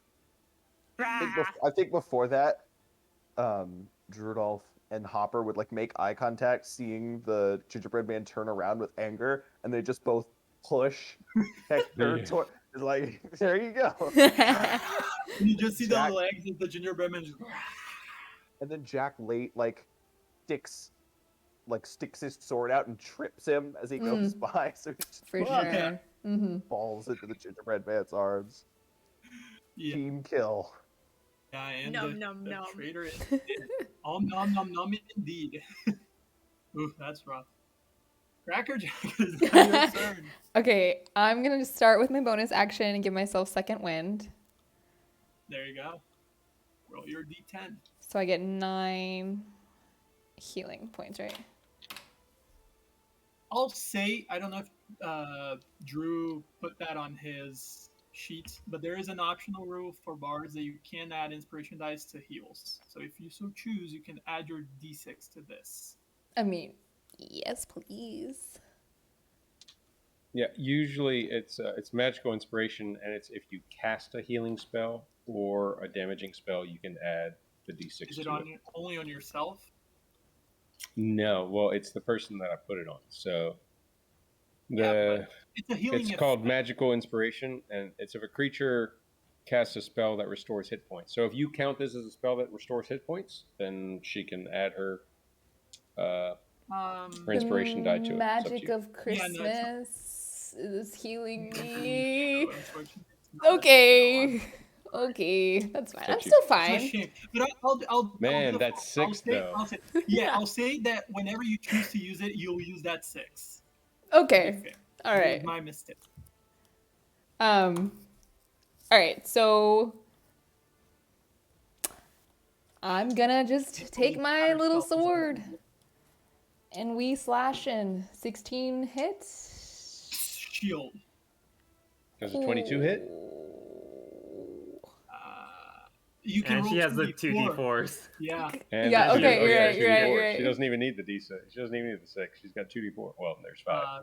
21. Shield. Don't say anything. Shield is 5 is not going to hit, but if you add the 6 to it, it should hit. Okay, yeah, I'm throwing the 6 on there. Before the DM says it. Mhm. 27. He's 20. talking over him. Does a 27 hit? Yes, it does. Okay. Yeah. And then I'm gonna try to go for it again because I There's can. no need. How do you want to do this? Oh hell yeah! There you go. Fuck yeah, Cracker Jack. Take How? that, new models. Yeah, fuck those new the models. Gingerbread Man and the Cracker Jack take down the bad guy. How would a nutcracker? Can I just? I don't Bite know. his toe. Well, I Yeah. mean, you could live up to your name, the I- Nutcracker. Okay, my mind went there for a minute, but I was like, yeah, I will just basically slice up and down and all around. As a tiny creature, Yep. slicing up. I mean, where else? I you gonna mean, go? I'll leave your No. imagination to think about that one, but that's what happens.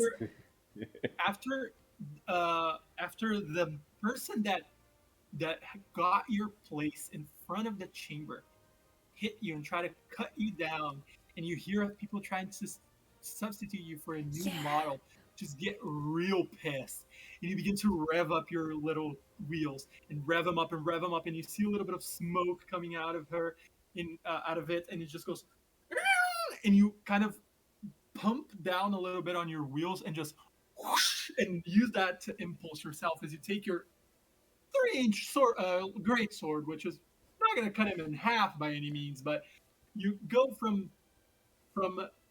cracking She the could nut, eviscerate if him. you will, all the way up and just through his abdomen and his thorax, and you just hear breaking through the ribs, and he just. Now, technically, I will does. say, Oh, actually, no, he does not. He does not, because that's once per long rest. when So, I he's land back on the dead. ground, my like little nutcracker mouth opens up and I let like out a battle cry. And Nougat falls out.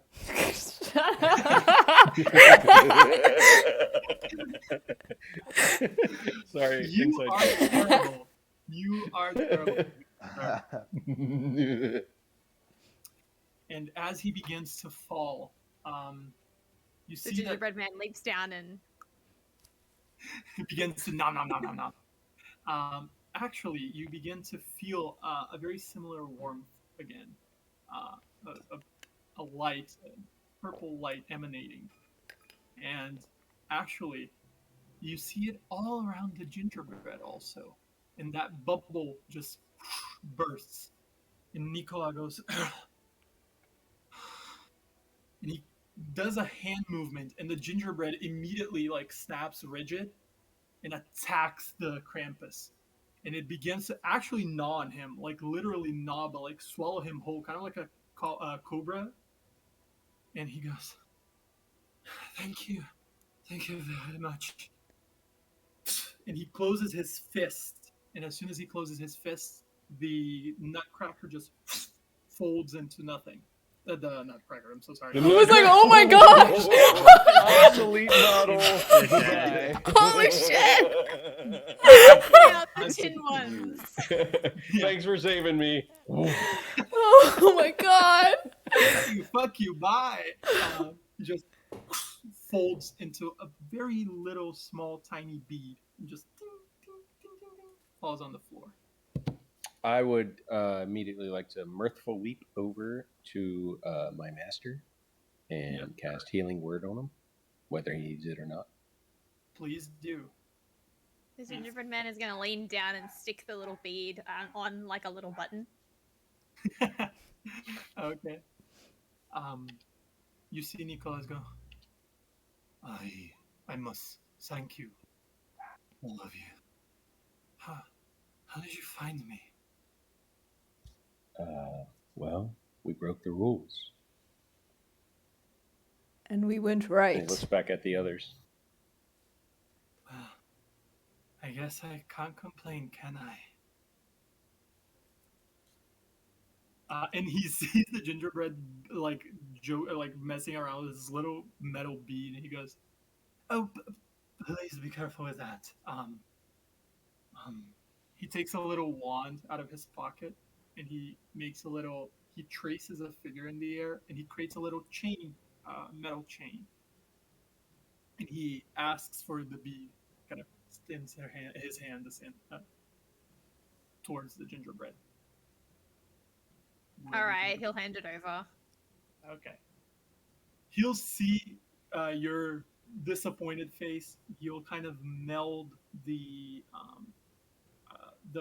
bead into the chain, and he goes, kind of floating it with his wand, Vingadium Leviosa style, completely. And he goes, "You have been a great servant. I can only think of one way to ask of you to keep protecting this."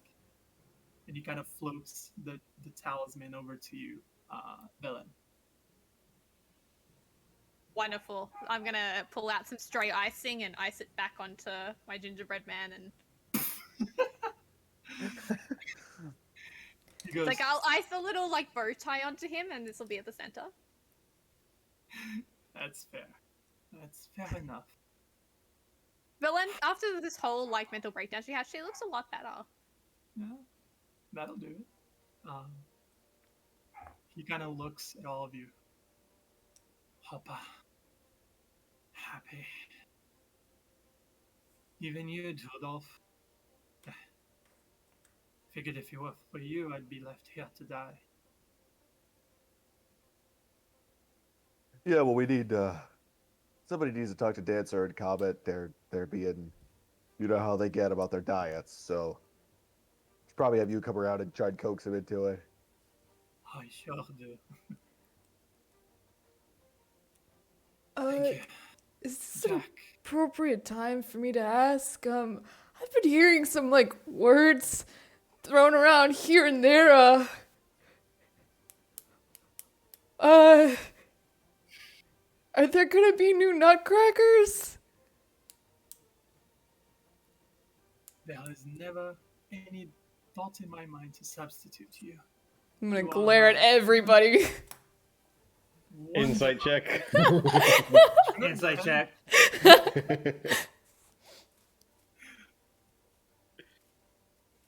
Bunch of natural 20s in a row. Just one. Oh my gosh! Ooh. And that's plus a D. Oh no, actually, you didn't put it on yourself. Rudolph. So insightful. Oh, we do get D4s actually. I'm gonna. Yeah, last 10 minutes, so it'll still be up. Yeah, I mean technically. But it's only one D4 though, because it's Two only the D4s, emotional right? bond. Oh, I got a 12 total. I don't want to know. 13 total. To most of you, he seems completely like forthcoming. Honest. Yeah. Happy. knows. You look at him for a second, and you go. You kind of analyze his body position, and although he's a bit frail from being locked up apparently in that kind of age of something, you get the feeling that although he's very proud of the Nutcracker, he does think he can do better. But that thought that might have existed at some point after seeing what Jack did is gone. Is completely gone. I'll tap Jack on the back and be like, You got at least till next Christmas. Wait, what? You don't want the truth because deep down, You can't. places you don't talk about at parties, Oh no. you need to be here. Is at this moment. I could have sworn he said he was bringing in the new ones. I must have misheard then. Huh, weird. You just hear Nicholas going. He was just talking the other day, but who knows? He casts Hold Monster on him. and just- Old monster. I'm joking, of course. But he just I goes dropped like, silence, my last level 2 spell. I dropped silence on Drudolf. So just I read the room and drop silence.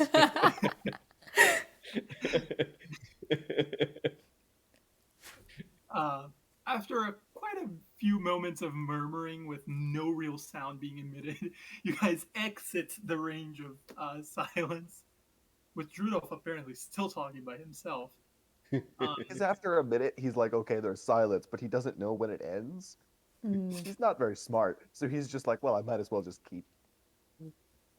He's like spilling all of his secrets. He doesn't realize that silence ends, and he's like, and so there I was, and oh shit.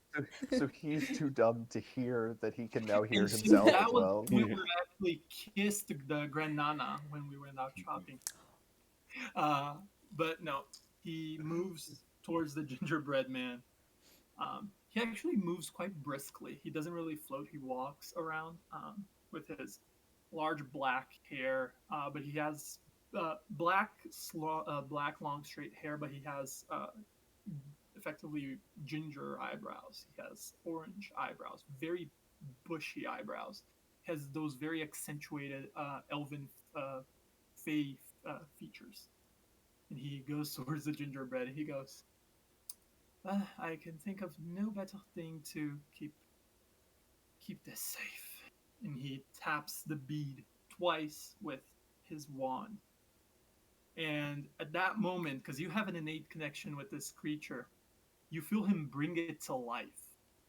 He wishes it to exist. My lord, I never need another promotion ever again. Take all my RDOs, all of my sick leave. I'm good with this. No need for such. I say thank you. I will.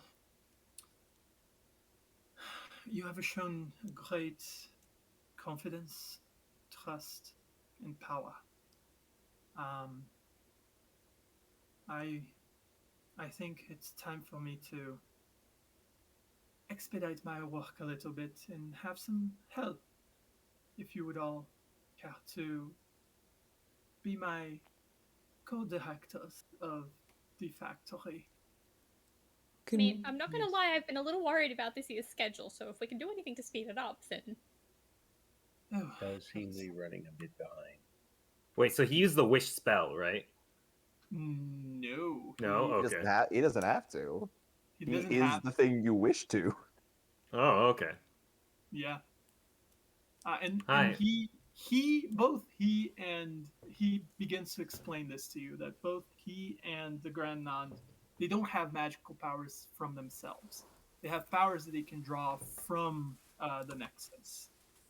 Oh. When the Nexus senses that it needs to. But the Nexus is composed of 3 orbs: the orb of joy, the orb of happiness, and the orb of exaltation, the one that gives it its name. The joy one was the one, purple one, that the Grand Nan used to heal all of you. And he feels that it is no longer safe to have all of them bunched up together if something like that were to ever happen again. So which one does the gingerbread man have? He actually has both. He imbued, when he touched the bead, he imbued a green and then a red orb. And they both kind of drift towards the gingerbread man. And now he has a silver button, a red button, and a green button. Not the Not the buttons. buttons. And he goes, Drop buttons. and actually, as soon as he does that, the gingerbread goes, what did you give me to eat? It hurts. Well, shit, now it sounds like Drudolf. This was a huge mistake. I Can gotta we say kill it is. Can we kill it again? So it's ginger, like it's a vision basically. And he begins to run, and he goes, he hugs all of you, because he's fucking huge. He hugs all of you and just lifts you guys, kind of like the Stay Puffed marshmallow man. He's just I Misty step out of the hug. Exactly same. Because I haven't used mine yet. I haven't used mine yet. I Misty step out of it. Burn a first level spell slot to get out Oh of my there. god. Actually, I'm gonna misty step out of it onto the ginger's shoulder and like I kind of shoot a look of panic to Nicholas of like, I was already stressed enough. Now you've added a child as a responsibility giant onto child. a giant child. With literally the So- capability to destroy the world. Yeah, Just she had strapped maybe to like his chest. 2 minutes of stress relief, and now she's back to slowly getting progressively more frazzled. This is just He will cause you no harm. I will make sure of it. He's causing me a bit of harm. I'm glad I can't breathe. Well, I am not its creator, so you have to ask for its creator for it to drop you. Ginger, be a dear and stop harassing our friends, please. I kind of like it. Okay.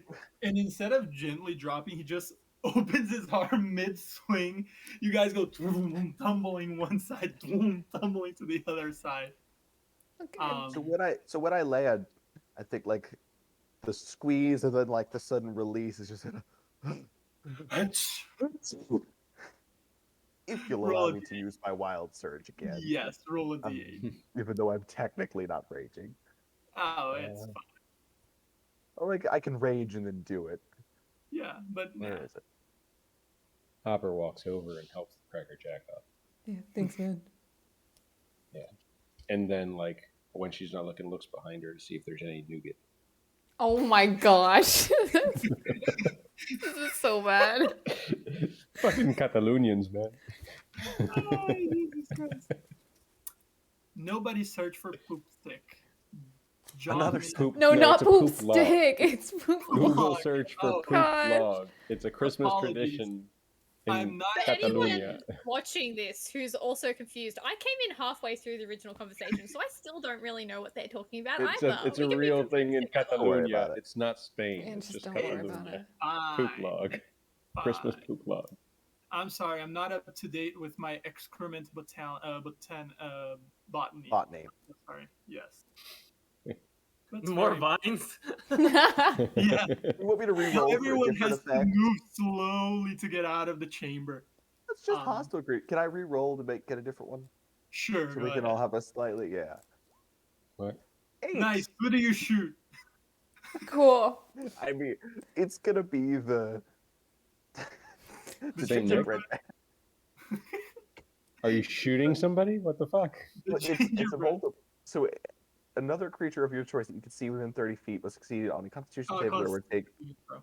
yeah Okay. 1d6 radiant damage and be blinded until it started. It's I'll like it doesn't have to do damage. I could just Yeah, it's just That's an effect. 20. it's just so he sneezes and this blinding flash of light just explodes outward like you know the like when you break a light bulb and Yeah, there's just that whoosh. It's Yeah. that of just obfuscating light. And as soon as the light you see, all you guys just hear, huh. And as soon as the light dims again, you are all in the middle of the factory, in front of the door, and you just see Octavian there being like, where is he? Yeah, can I go back to like being a guard? I feel like I'm a little bit more suited for the job than whatever But these two You're were. so much more. Honestly, even if I didn't want to, you've certainly proved that all of you are more than capable. You're right. I quit. You make your own Mr. Potato Head. I grab a couple of noses in my pocket, toss it on the ground. Oh, happy. I'm so happy. I thought you liked your job. Come back. Yo, what happened? This has all taught me that I'm made for greater things than this. I'm gonna go work for the Easter Bunny.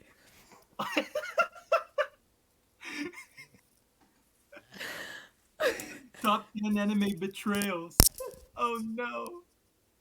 Bella's just gonna like fly after him, just like trying to convince him to stay. You know, it's like, well, up your compensation, we can have discussions about promotions. I'll You know, be if you right want to back. lead a team, then we want to broaden your horizons and do a different toy. You know, there's a lot of things we can do for you here. I mean, the Easter Bunny, it's there's not much going on there. It's all just eggs all the time, chocolate. It's you know, here we have variety. We have all of those things and more. Is Mike frozen? He froze. He might be. He's Yeah. just ran off into the distance. This is a freeze frame moment for him. He really is just gone. Yes. Oh, Happy this is is so just funny. See not- what He's I tell you, happy. employee retention. We better pay attention and make sure he's not going to come back in 100 years with death magic. We might want to look into that. Oh, You see no. this look of panic on Nicholas's face. He's like, "Oh shit." But otherwise, Belena's already on it. yeah. But otherwise, most things come to their normal functioning. Now with a more permanent help from a. Sorry. There you go. You're just gone. Yeah. I'm so sorry. I didn't mean to cut you off, Kat. I'm so sorry. It's just that it was untimed. That was really unfortunate timing. No, the funny thing is, as soon as you left, Drudolf said we gotta worry about employee retention. Gotta make sure he doesn't come back in 100 years with death magic. And you just see this look of panic in Nicholas's face. It's just like, oh shit, I made the same mistake again. Krampus But 2.0. eventually, yes, exactly. Eventually, you all come to your. Let's just wait for John to participate in his glorious outfit.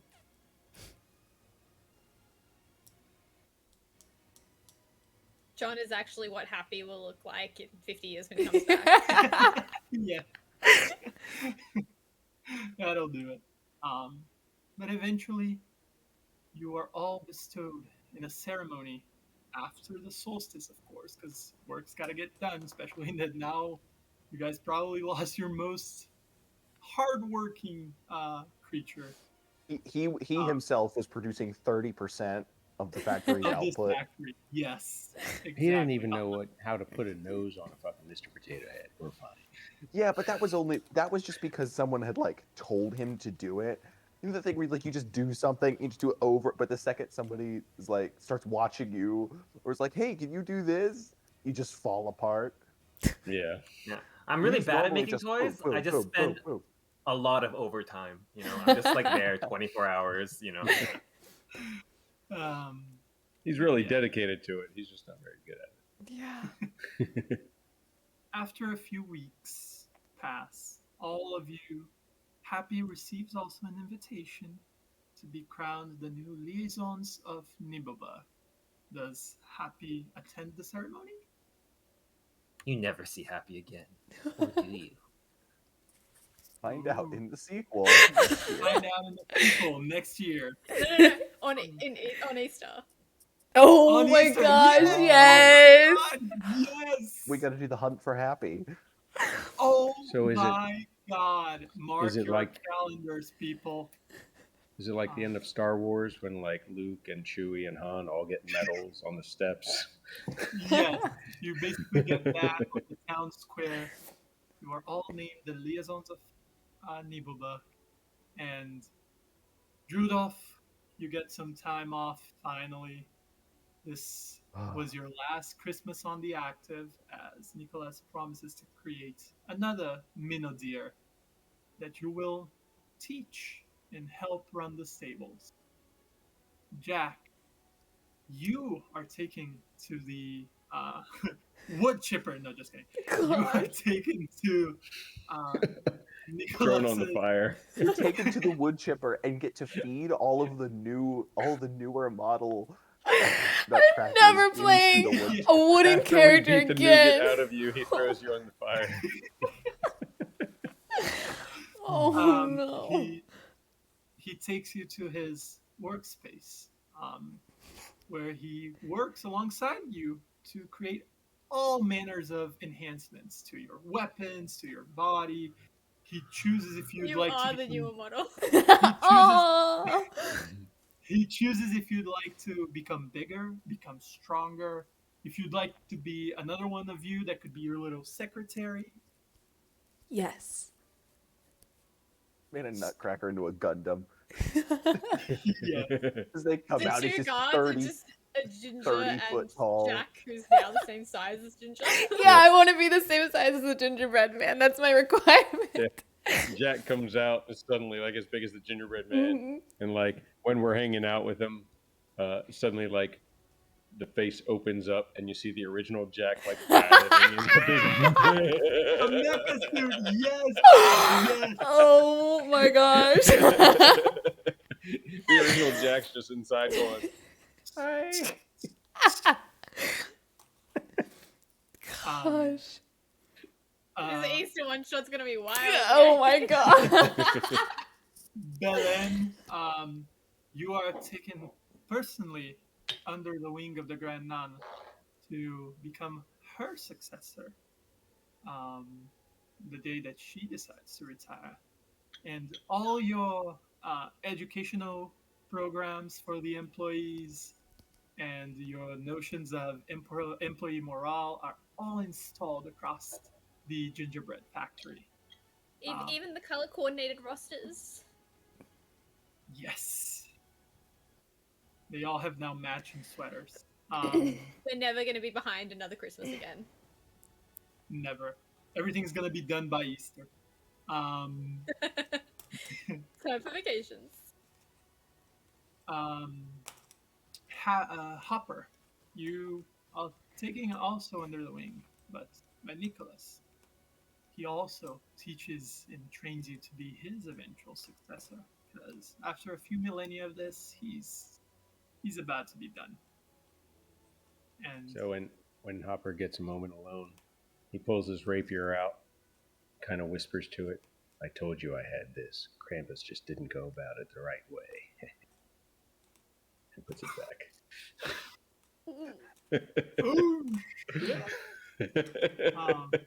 You know, you're right in front of us, right? You hadn't left the room yet. You were still, like, and at you that were in the moment- montage. You were the only one in the montage, but like we were all still in the room, off camera. and at that moment, the mecha opens, and there's little Jack there, and then little Jack splits open, and then an even smaller Jack comes out of the little Jack. It's a Russian nesting doll of Nutcracker soldiers. He's And the worst Mr. and Mrs. Claus ever. Yeah. a few Christmas is doomed.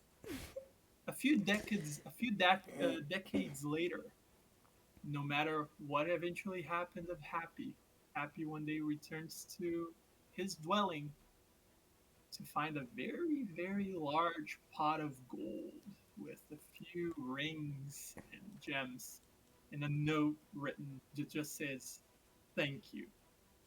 Like 5 gold rings, maybe?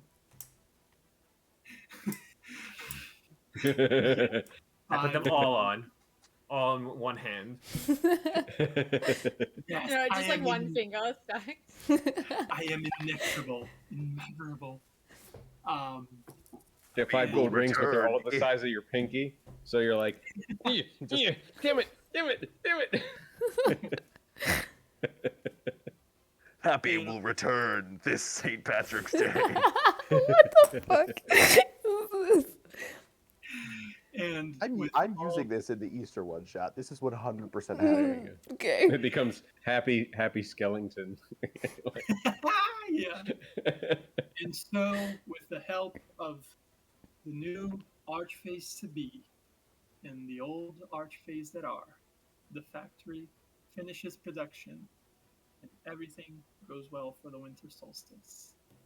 And Woohoo! that's where we're going to end. Yay. And he's gone. Yeah, He's gone. just like that. Perfect timing. With the blurry Nice clap. timing.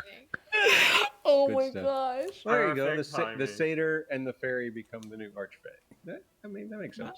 Yeah, the two warlocks apparently are The quite two warlocks. screwed. I don't know what happens when Mrs. You know. Wait, do I die She's when? your patron, right?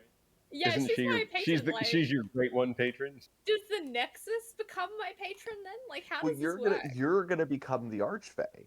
You're your Oh own You my won't God. need to be an Archfey warlock. Yeah, You'll you just I'm become gonna the be the Arch- world's tiniest archfey. It's funny because I talked to Walt. Walt's like, well, what do you want your hexblade to be? And I'm like, I don't know. It could be like it used to belong to the Krampus, and like when we banished the Krampus, like I got to inherit the hexblade. So that's what the thing at the end was about. I was like, oh, Yeah, doomed. that'll do it. that'll Okay, do it. I am gonna preemptively say, and someone write this down. For Easter, I want to do a sequel to this, Uh-oh. where sometime in the future, indeed, the sleeper agent has taken over the factory, and whoever you guys want to be as your characters have to journey to Easter Island to find the long lost Happy and bring him back so that he can save the Naval Bird. workshop. It's no coincidence I was playing a satyr. Like Krampus was a satyr. I was a satyr. Yeah. Hexblade Warlock. Whoa. I am now next in line to become the Archfey. Yeah, that'll do it. And he was actually a multi-class. He was a Sorlock. He was a warlock. Oh, was he? Yes. Nice. Ooh. Of the But- Grinch. The Grinch is his patron. Actually, no, I'm not gonna say because that might be something that Drew might Yeah, want to use in the never know. future. Oh, but again, The thank Grinch, you absolutely, I'm using the Grinch. guys. Yes, I cannot be stopped from that. yes. Everyone, thank you for watching this insane journey. I hope you guys had as much fun. You guys playing, you guys watching. Hope you had as much fun as I had running this. Happy Christmas or whatever other festivities that you might commemorate. in this end Christmas, of the year. Hanukkah, Hanukkah, and Happy Kwanzaa. holidays. Kwanzaa, Happy all the holidays. to all And- over the world. Thank you. And very much. whatever happens, 2020 and 2021 have been kind of shit. So Yeah, at least we all made it. So keep being awesome to each other, and hopefully 2022 will be much see better. us through. Yes. Thank you. Have a good night. Bye. Bye. Hey, nom nom nom.